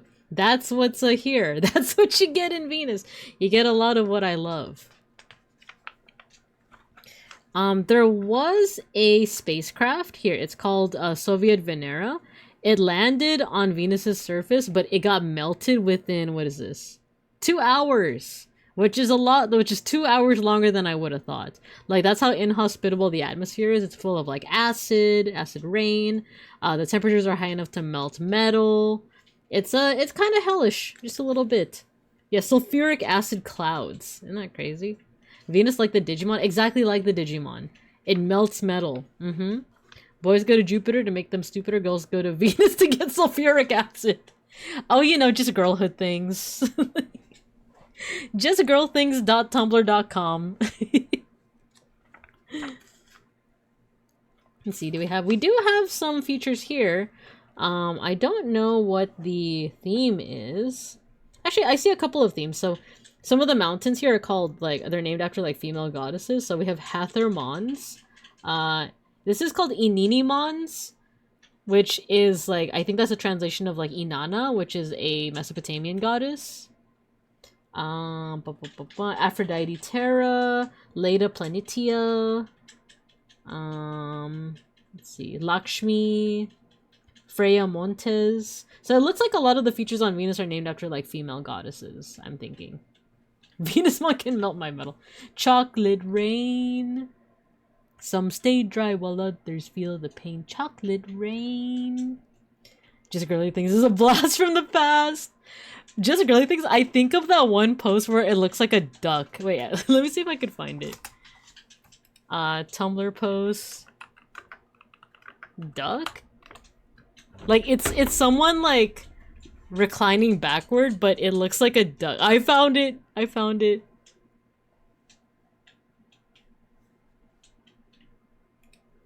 It's this one. Open image in new tab. No, dang it. I just want the image. There we go. I have died every day waiting for you. So what it is, it's a person that's like, it's their silhouette and they have like their arms, like their hand, they're like holding the back of their head and it's their elbows sticking out. But because of like how it looks, it just looks like a duck with a flower in its head. I keep thinking of this. I don't think this is just girly things, but I just think about it a lot. I just think about a lot of things a lot. Okay, so that's Venus. The planet we know best. The planet we know best, Earth. I make your earthquake. You make my earthquake. And here's the illustration for Earth. It's Gaia, the Earth goddess, also known as Terra, Terra Mater. Never saw the person in the original image. Oh, in for oh, in the original Tumblr image. It took me a while. It took me a while because like the image of the duck was like, it just biased me so much. I think my favorite Tumblr post of all time is "Fact Filipinos are the most powerful race in the world." That's like the Swagapino like type-ish, right? It's like born Filipino, raised Swagapino, that kind of stuff, right? Let's see. This is just going over the creation there. This is a cool illustration too. Look, it's Archaeopteryx. It's like a proto bird. Archaeopteryx, earliest known bird, team up with to confront a Compsognathus, which is this guy over here. Swagapino. Yeah, unfortunately I can't do like a full read through, otherwise this stream would be like freaking 24 hours, but like we know our geography, right? We know our geography. And the edit Filipinos are gone, they do not exist. But that's not true. That just can't be true. What do you mean I don't exist? Oh no. Oh no. Oh wait, you can still see my hand. Oh no! Dun dun dun. Alright, I'm back. Filipinos do not exist. Little known fact. The moon, which we literally just visited the moon. After 50 years. After 50 years, we're back to our darling little moon. Right? Is it still geography when it's about other planets? That's a good point. So then would it be like... Yeah, because like geography comes from like the root geo, meaning Earth, right? So then would it be like for Mercury? Would it be uh mercurography? Venusography? I know like the adjective form of Jupiter is Jovian, so maybe like Jovography? Jovography? That's a good question. What's the effect called when the moon hits your eye like a big pizza pie? That's amore. I'm gonna Google that. Is it still called geography if referring to other planets? Cool, I got a Reddit article. I found a way to like kind of sort of disable the AI results on my web browser. Let me see if I can show you guys. Look, see? I found a way to kind of disable the AI, and it's just to like make it so that it just directs to web, because if I click on all, that's actually what like shows the AI like summary. So, well, what does this say? Oh, so they're using the Greek root. The geography of Mars is called areography. Geography of other planets probably have their own names, but in general it would be planetary geology or just planetary science. Exogeography? That's an interesting one. Astrogeography is unfortunately a field of astrology. That's kind of funny. So if it's using the Greek roots, then that would be like for Mercury, it would be like Hermes, so Hermiography? Hermiography? And then Venus would be Aphrodography? Like Aphrodite, you know? And then what would be Jupiter? Zeus? Zoosography? Zoography? It can't be zoography, right? And then Saturn would be, oh, why am I forgetting his Greek name? Cronus. Oh, but Cronus is also the root for, like, time. So chronography? I think that's like, what's it called? Watches and stuff. And for Uranus, we call that a colonoscopy. Oh my gosh. Like, when you're swimming at night and you get in a fight, that's amore. I love eels. Let's see, Joe Badian. I hate how Google moves buttons around because I'm trying to click on all the results when for some reason AI mode is where it should be, or when they're shopping it's in place of images. Yeah, right? That's amore. Okay, let's keep on keeping on with some of these images.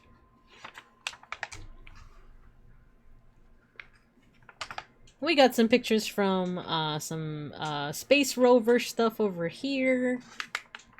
And look at this, we have a full map of both sides of the moon, both the near side and the far side. The near side is the one that has more of these what's called mares, which is like, I think it's either Greek or Latin for oceans, but it's actually just these like dark spots. So there is Mare Imbrium, Mare Serenitatis, so like the Serenity Ocean, the Tranquil Ocean.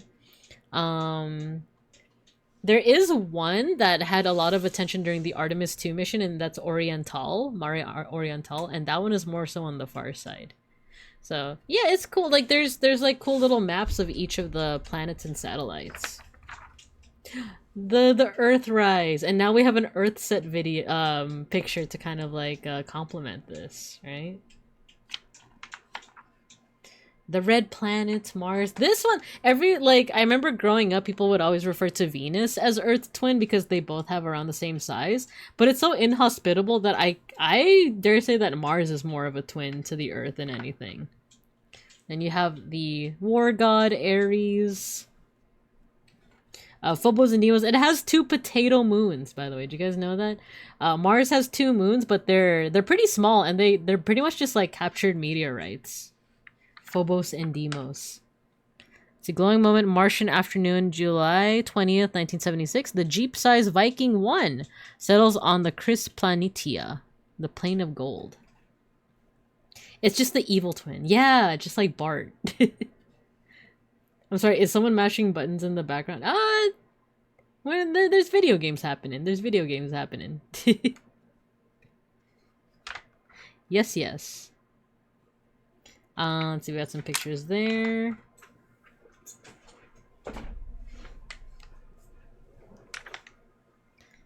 Oh, I think this is Olympus Mons. I think this is the biggest mountain in the solar system, which is on Mars. And as you can see from this picture here, it's the size of Texas. So the biggest mountain in the solar system that we know of is the size of Texas.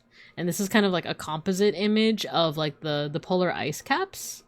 Or I guess the ice caps. I guess it would still be called polar, right? Because it's at the pole. So like the polar ice caps on Mars. Not that big then. Exactly. Who says Texas is that big? Texan Babinkas, I'm sorry. It was just a joke. It was just a joke. That's a dragon with the F. Oh, this? No, it's the polar ice caps. Don't question the sleeping dragon. Don't summon the dragon. Must have been the wind.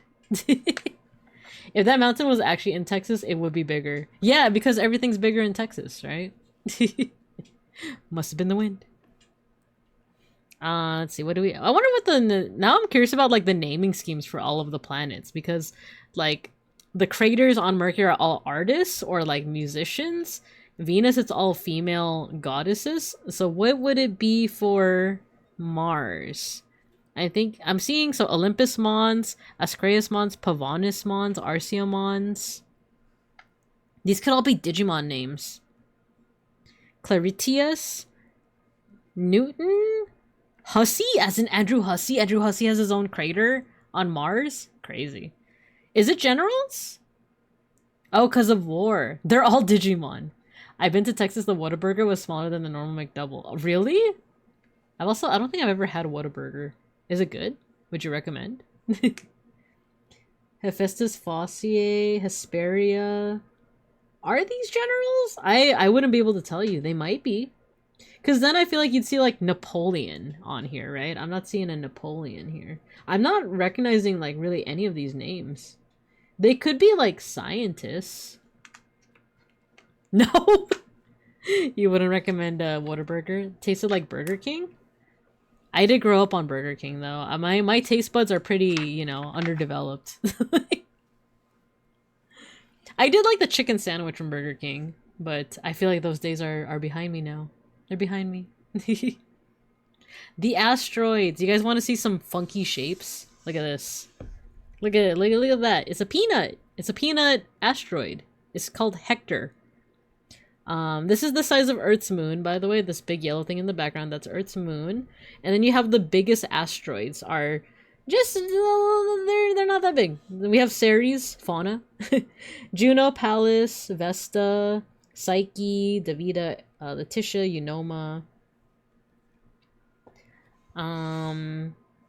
What was I gonna say? Oh yeah, so a lot of people, for one, I don't know how often people learn about the asteroid belt, the fact that we have something in between Mars and Jupiter. Like, in between their orbits is something called the asteroid belt, which is just a whole bunch of asteroids. And there's a lot of, like, misconceptions when it comes to the asteroid belt, because whenever, like, sci-fi movies show, like, travel through an asteroid belt, it always looks like, oh my gosh, we have to dodge all the asteroids, watch out! And that's good for, like, an action movie, right? But apparently, if you actually were to travel through the asteroid belt, all the asteroids are so far apart that you wouldn't even really be able to tell that you're in the asteroid belt. It's like you would see one asteroid, you could land on it, and you wouldn't see any other asteroids, like, at all. And then another thing is people assume that, like, oh, because it's in its own orbit in between Mars and Jupiter, there's this common theory that, like, oh, maybe at one point it was a planet and it got, like, smashed to pieces, right? Apparently, if you take every single asteroid in the asteroid belt and combine it together, it's not even as big as the moon. It's actually, like even if it was a planet at one point, like, it would have been really small. And that size makes it seem like it probably wasn't big enough to even generate its own gravity. So, I don't know. I'm not a professional with all this stuff, but I've just heard that, like, it probably wasn't ever a planet. It was probably always just an asteroid belt. I used to work at the BK Lounge. I'm kind of a sucker for Burger King. You know what I really like from Burger King?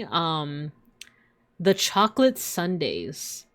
Like, I would get that, like, every year on my birthday. I would request my dad to, like, just get, like, one of those little, like, Hershey... Oh, I think it was, like, Hershey Sundae Pie? Right? That they sold, like, seemingly only at Burger King?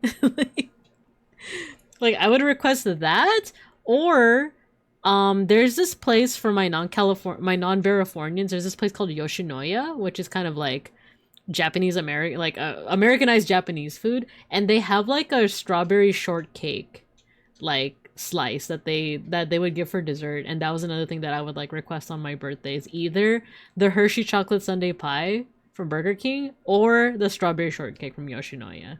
Those were like my top favorites as a kid. Let's see. I hate to say, but Whataburger is actually pretty fraudulent. Oh no. The stuff from the chicken station do taste better, IMO, and the fries.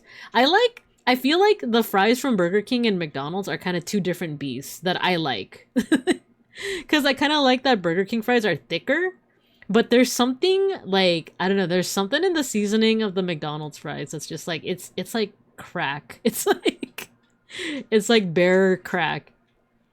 There's just something about the McDonald's fries that I'm like, this is like, why can't I stop eating these? Even if it's like the weak little, like limp little, like weak little French fry, that's like so good, right? I don't know why. Burger King is so nasty. So glad they've been run out of my town. The Hershey pie was so good. They don't have those in Mexico anymore. I miss the Hershey pie. Me too. Yeah, Yoshinoya originally is Japanese, but I feel like the way that it was kind of made here in America, it's a little more Americanized. It was apparently countrywide at one point, but only became popular and remains here in California and Japan. Oh, okay. I didn't know that. Because I grew up, you know, like just eating Yoshinoya and just assuming that it was a thing that was like all over the US. And then I think I mentioned it on stream at one point and people were like, what's Yoshinoya? And like, I swear it's a thing. It's Japanese food. I'm betting that it's a lot better in Japan. So, okay, some more stuff with the moon. Oh, no, sorry, the asteroids. Jupiter! You get to Jupiter to get more stupider. I actually like Jupiter a lot, and I'm a little biased because I'm a Sagittarius, and the ruling planet of Sagittarius is Jupiter. So I always say that, like, my like useless cool skill that I can occasionally do but not always is on a clear night I can usually find Jupiter without looking it up. Usually, like, not always, but that's like my like kind of useless superpower. It's like I can look up and be like, oh look, it's Jupiter. Remember the old chicken nuggets from BK, like the ones from the 90s and 2000s? They were like long, darker, crispier. I do. Yoshinoya is like the Burger King of Panda Express. I'm gonna pin that. I'm gonna pin that. Yoshinoya is like the Burger King of Panda Express. It's so funny. I read this and thought I was having a stroke. Joms Bond's having a stronk. Let's see, late to the bit. No worries, Fexable, no worries. But yeah, like my special skill is is finding Jupiter in the sky for some reason. But yeah, Jupiter is named after the king of the gods, Zeus. It does have a ring system, but it's very faint, especially in comparison to Saturn. So it's true. It's true, but it doesn't mean you should say it. No, I'm just kidding. I'm just kidding. The big red spot. This is actually a storm. So the thing with the last 4 planets is that they're all what's called like gas giants. They don't have like a solid surface to land on, if anything were to land on them. They're basically like made up of gas and like these strong flowing gases that would make things like storms and stuff like that. I'm getting it on a shirt. You should. You should have it in the same font as like, you know, the Antisocial Social Club. Or Comic Sans. I feel like you can't go wrong with either one.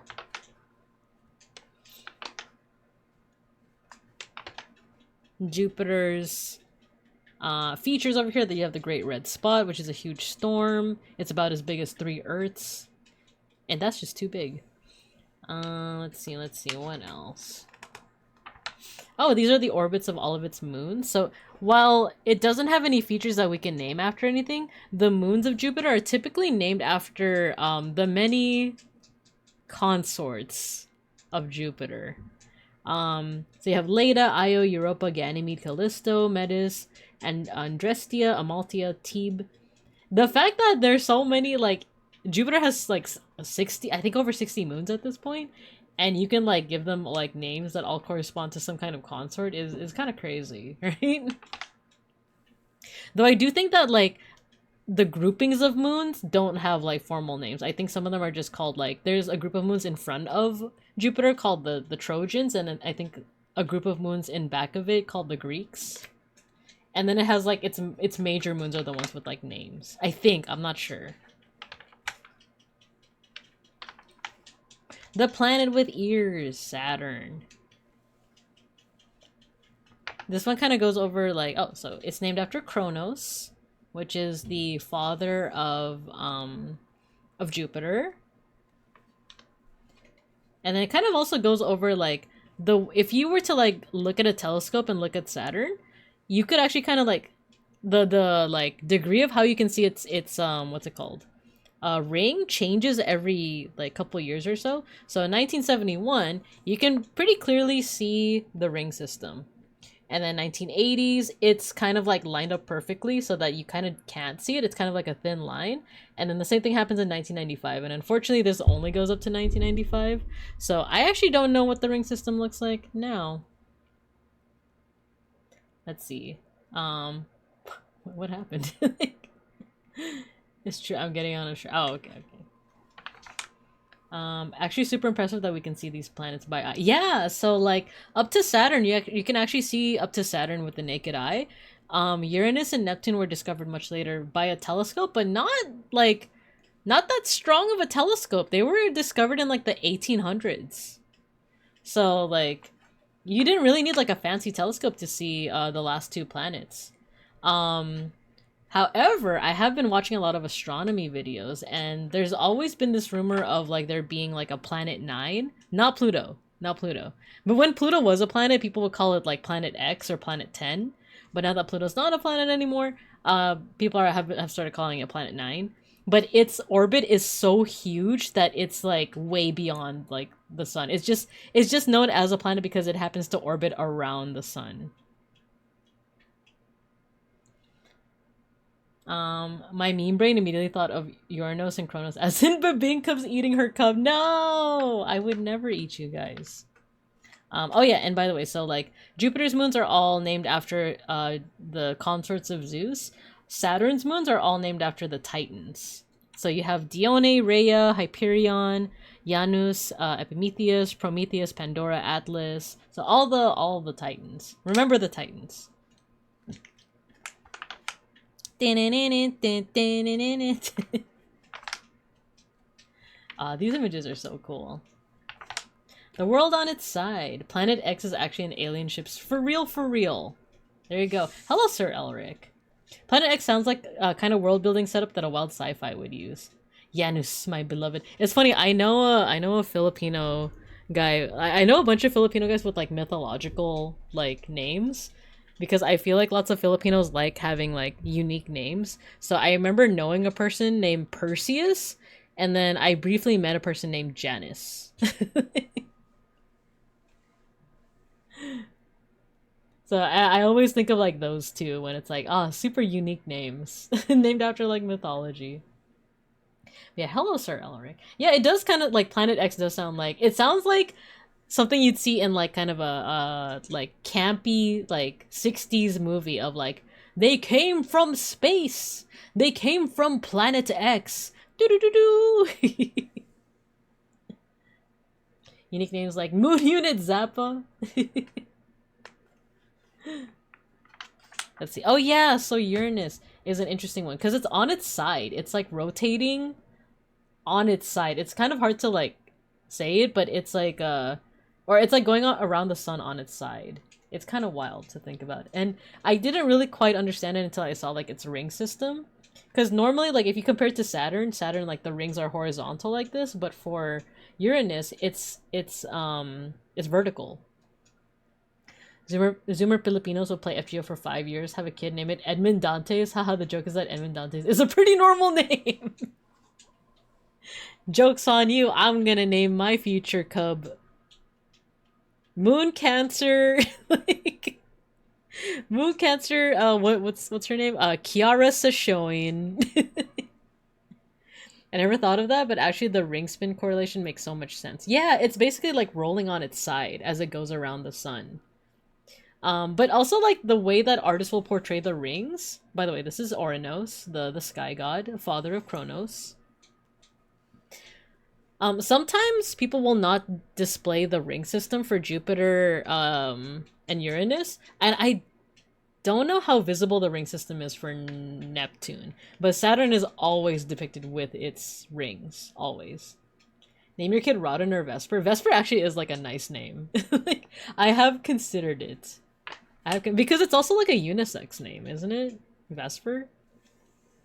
Yeah, so this is like the person who discovered Uranus is a guy named William Herschel, and he discovered it in 1781. Like literally a couple years after like America was a thing, you know? So and he discovered with like actually I didn't think that the telescope was that big. Actually it is kind of a big telescope. I thought it was like your amateurish, you know, telescope, but no, it's a stronger one. My kid's name will be Eridan Sora last name or Rose Vriska last name. Pretty solid choices. Let's see, kid name Grow a Garden de la Cruz. Please, me child, Big Hamuel needs a nap. Big Hamuel, I love that. Me and Beans have like kind of joked about it of like, you know the meme of like, oh, Dad, why is my sister's name Rose? Oh, because your mother likes roses. Thanks, Dad. Don't mention it. Like Resident Evil 9. But for me, it would be like, oh, don't mention it. Monzemon. Like, Monzemon, Hieronymus Bosch. What else do I like? Michael Jackson. If a girl, Big Hamantha. That's if we have a daughter. Don't mention it, Monzemon. Monzemon Bear, last name. This is why I will not be having kids. Don't mention. Oh, okay, what would my future cub's name be? Okay, don't mention it. Parasaurolophus, Monzemon, Jupiter, Michael Jackson, Bruno Mars. Hieronymus Bosch. Don't mention it. Last of the Giants. We're at Neptune. And Neptune is big and blue. It's named after the ocean god, Poseidon. And it's one of the most distant planets. It's the last planet. Oh, there's actually not that much information about Neptune. I didn't even realize that. Like the rest of the planets all have like a little bit more in terms of pages, but Neptune is literally just like these 2 pages and this page. And that's it. So I guess at this point we really didn't know too much about Neptune. I don't know how much of that has like changed since then, but that's interesting. That's interesting. Cuz then it goes straight to Pluto. You have a good day at school, wins in Overwatch. Oh my gosh. I have actually like considered like Bosch as being like a name. Oh my god. Oh, give me a second.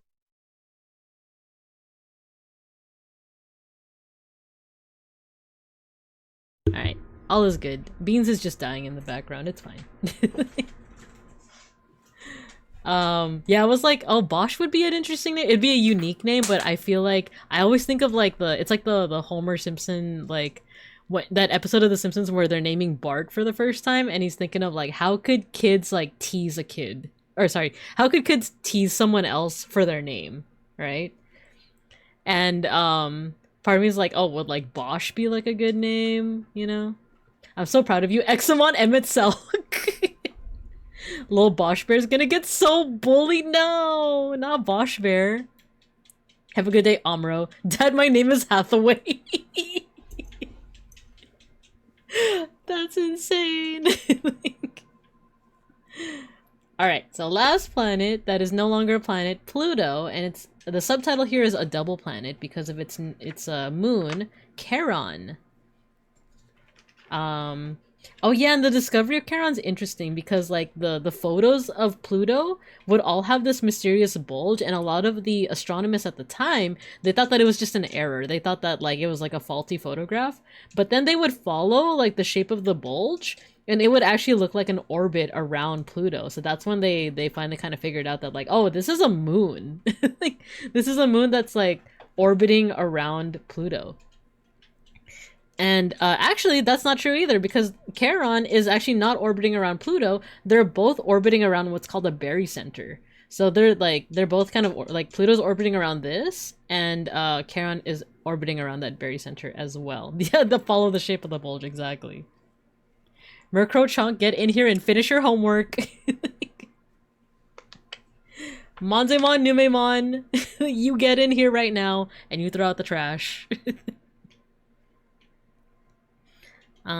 Is there anything else here? Yeah, so there's not much else on Neptune and Pluto at this point. There wasn't a lot of information. The last sections are all about comets, and you do have like pictures of oopsie. You have pictures of like people who have been named or who have like the names of the comets are like named after like people. So you have here Ikeya Seki, which honors Japanese astronomers Kaoru Ikeya and Tsutomu Seki. Halley's Comet is an interesting one. Halley's Comet, because it returns every like 70 years or so. So the next time it's going to return is, I believe, it came back in 1986. It's not gonna come back again until like 2070 something. Like, I'm gonna be old. I'm gonna be a grandma bear. I'm gonna be a grandma bear, and that's when Halley's Comet is gonna come back. I can't believe they named a comet after Eminem's kid. Knees weak, arms are heavy, there's spaghetti on his sweater already. Mom's spaghetti. Yeah, stuff about comets here. Oh, yeah, so there is, I didn't know much about this when I was growing up, but there is something that surrounds the solar system, very far away from the solar system, but it surrounds it, called the Oort cloud. This is where all the comets come from, and there's also a lot of different, like, very distant like celestial bodies there as well. So comets, some outer planets too, like Eris is one of our like dwarf planets that is like kind of in that area. But what do you mean gonna be an old bear? An older bear. I'm gonna be an older bear. Like my fur's gonna be completely white by that point. Especially, don't look up how long sunbears live for, by the way. Assume that I have attained immortality or something. And the last section is on deep space. So deep.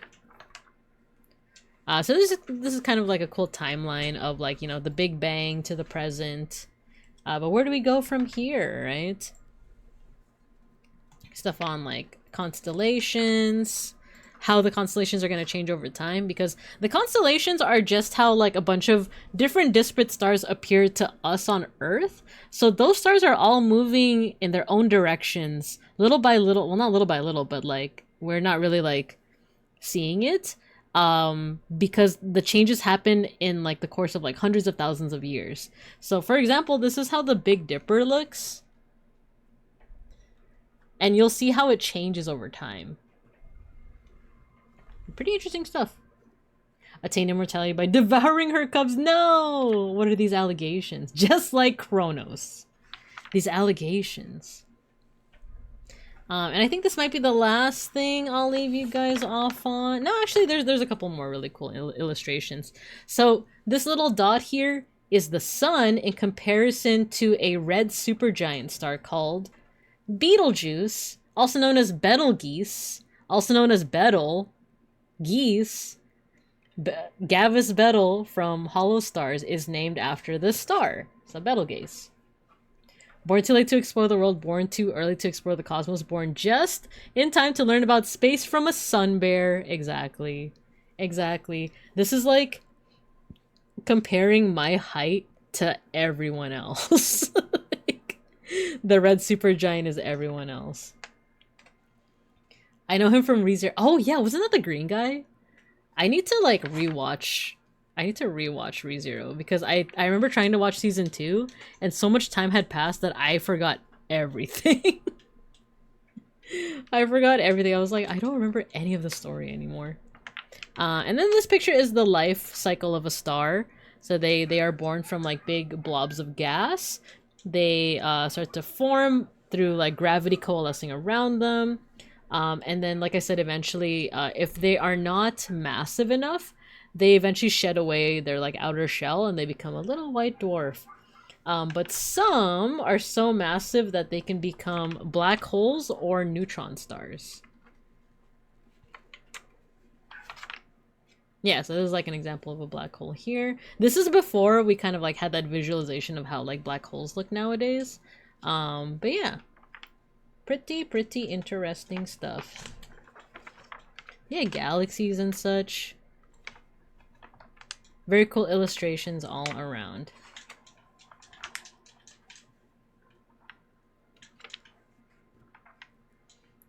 And look, we have some pixel art. This is our little pixel art of... I think this predates the golden disc. What is this?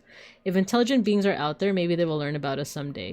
In 1974, a giant radio telescope in Arecibo, Puerto Rico, sent a coded message into space. Shown here in a decoded image, the message begins on top with binary numbers 1 through 10 and the atomic numbers of major elements. Green, white, and blue describes DNA, the molecule that determines heredity. Marks on either side of the human figure tell its height and Earth's population. The solar system in yellow outline at the bottom is the Arecibo telescope with its size. Also, that's interesting. So all of this like includes a lot of like just different information about Earth, humans, and stuff like that. All in pixel art too. All with pixel art. That's so cool. The future shuttles and starships. That's an unfortunate centerfold. I'm like wondering which one. I'll review it in the VOD, but I don't doubt you. Yeah. Oh, these are cool photos. These are so cool.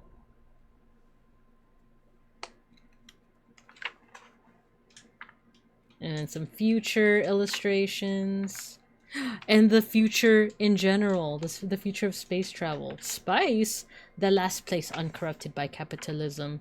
Moonbase? Maybe within the later 2020s. If we don't all, you know, blow up and die and stuff. Possible, you know, like space colonies. Maybe after developing Gundams, you know?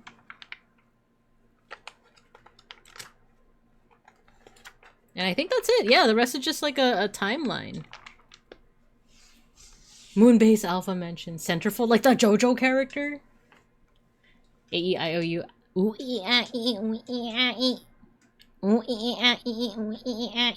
I do like making that sound. Wait, can I do that with my model? Ready? Ready, Cubs?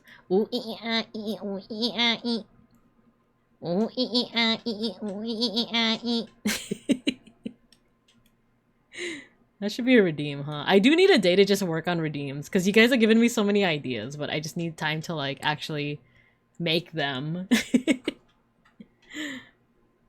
Exactly, Peck School. Exactly. Alright, I gotta make some stamps. So, let's go ahead and do our mosh pit.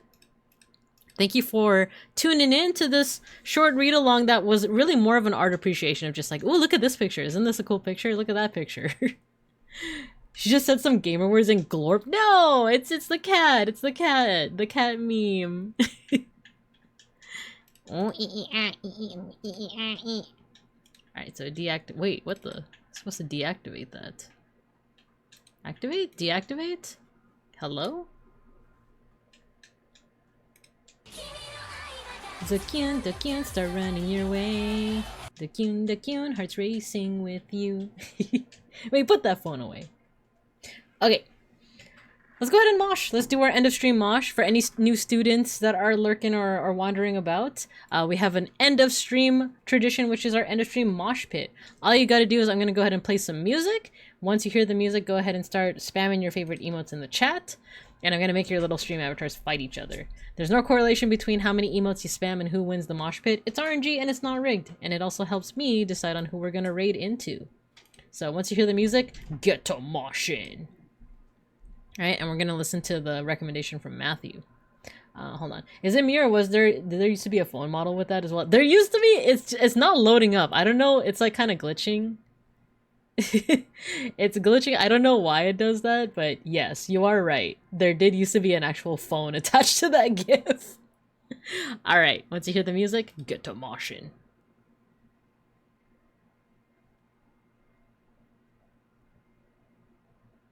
Horror wood. Ooh, this is very like pop punk emo.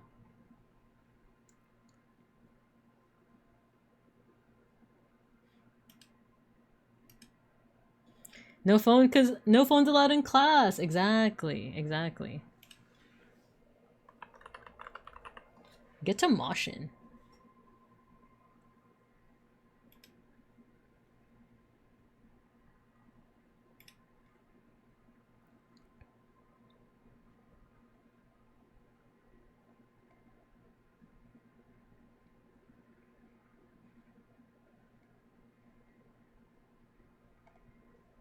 Oh, let's go. That's sick.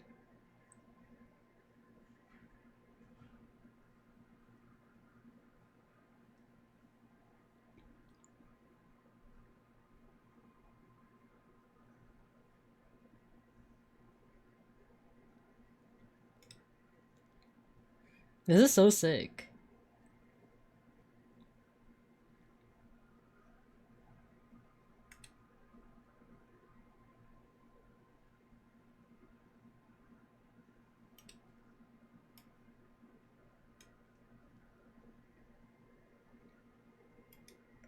Let's go. Devin won the mosh pit. See, it's not rigged. Yeah, and Sir Elric got second place. Easy peasy, right? Well, guess what, though? Guess what? There is a round 2. Get to moshing. I think we have enough time. Yeah, we have enough time for a second round. You won round 1, but can you win round 2? Fight.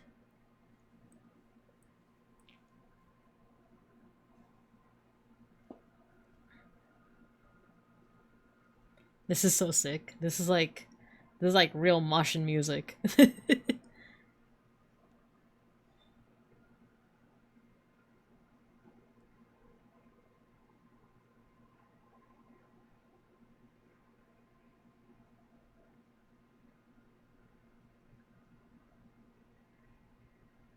It's Mega Bronson versus Orlando. Who's gonna get it?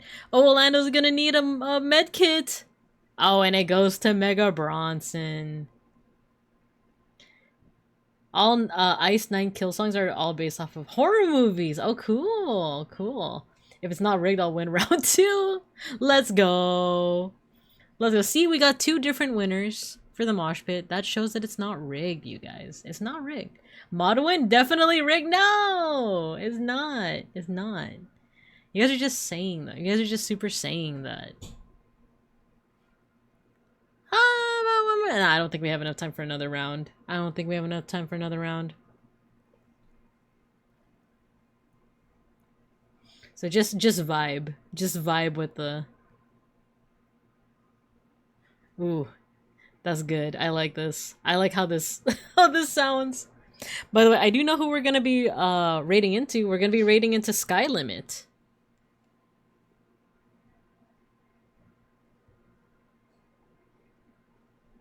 It's like these drum beats, man. This is so sick.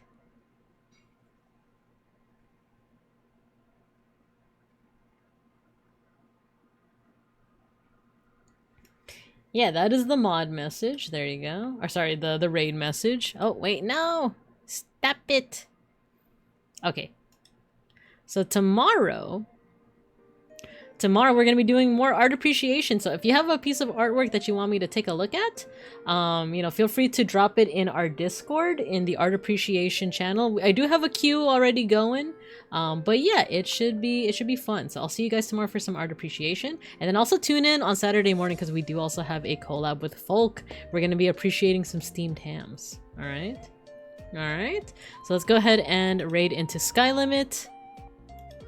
I hope you guys have a good morning, afternoon, and evening, and as always, I'll see you guys when I see you guys. Bye-bye. And thanks for tuning in. I appreciate you. We raid. Wait, let me actually copy that raid message. Oh, no. That raid message. Alright, we raid.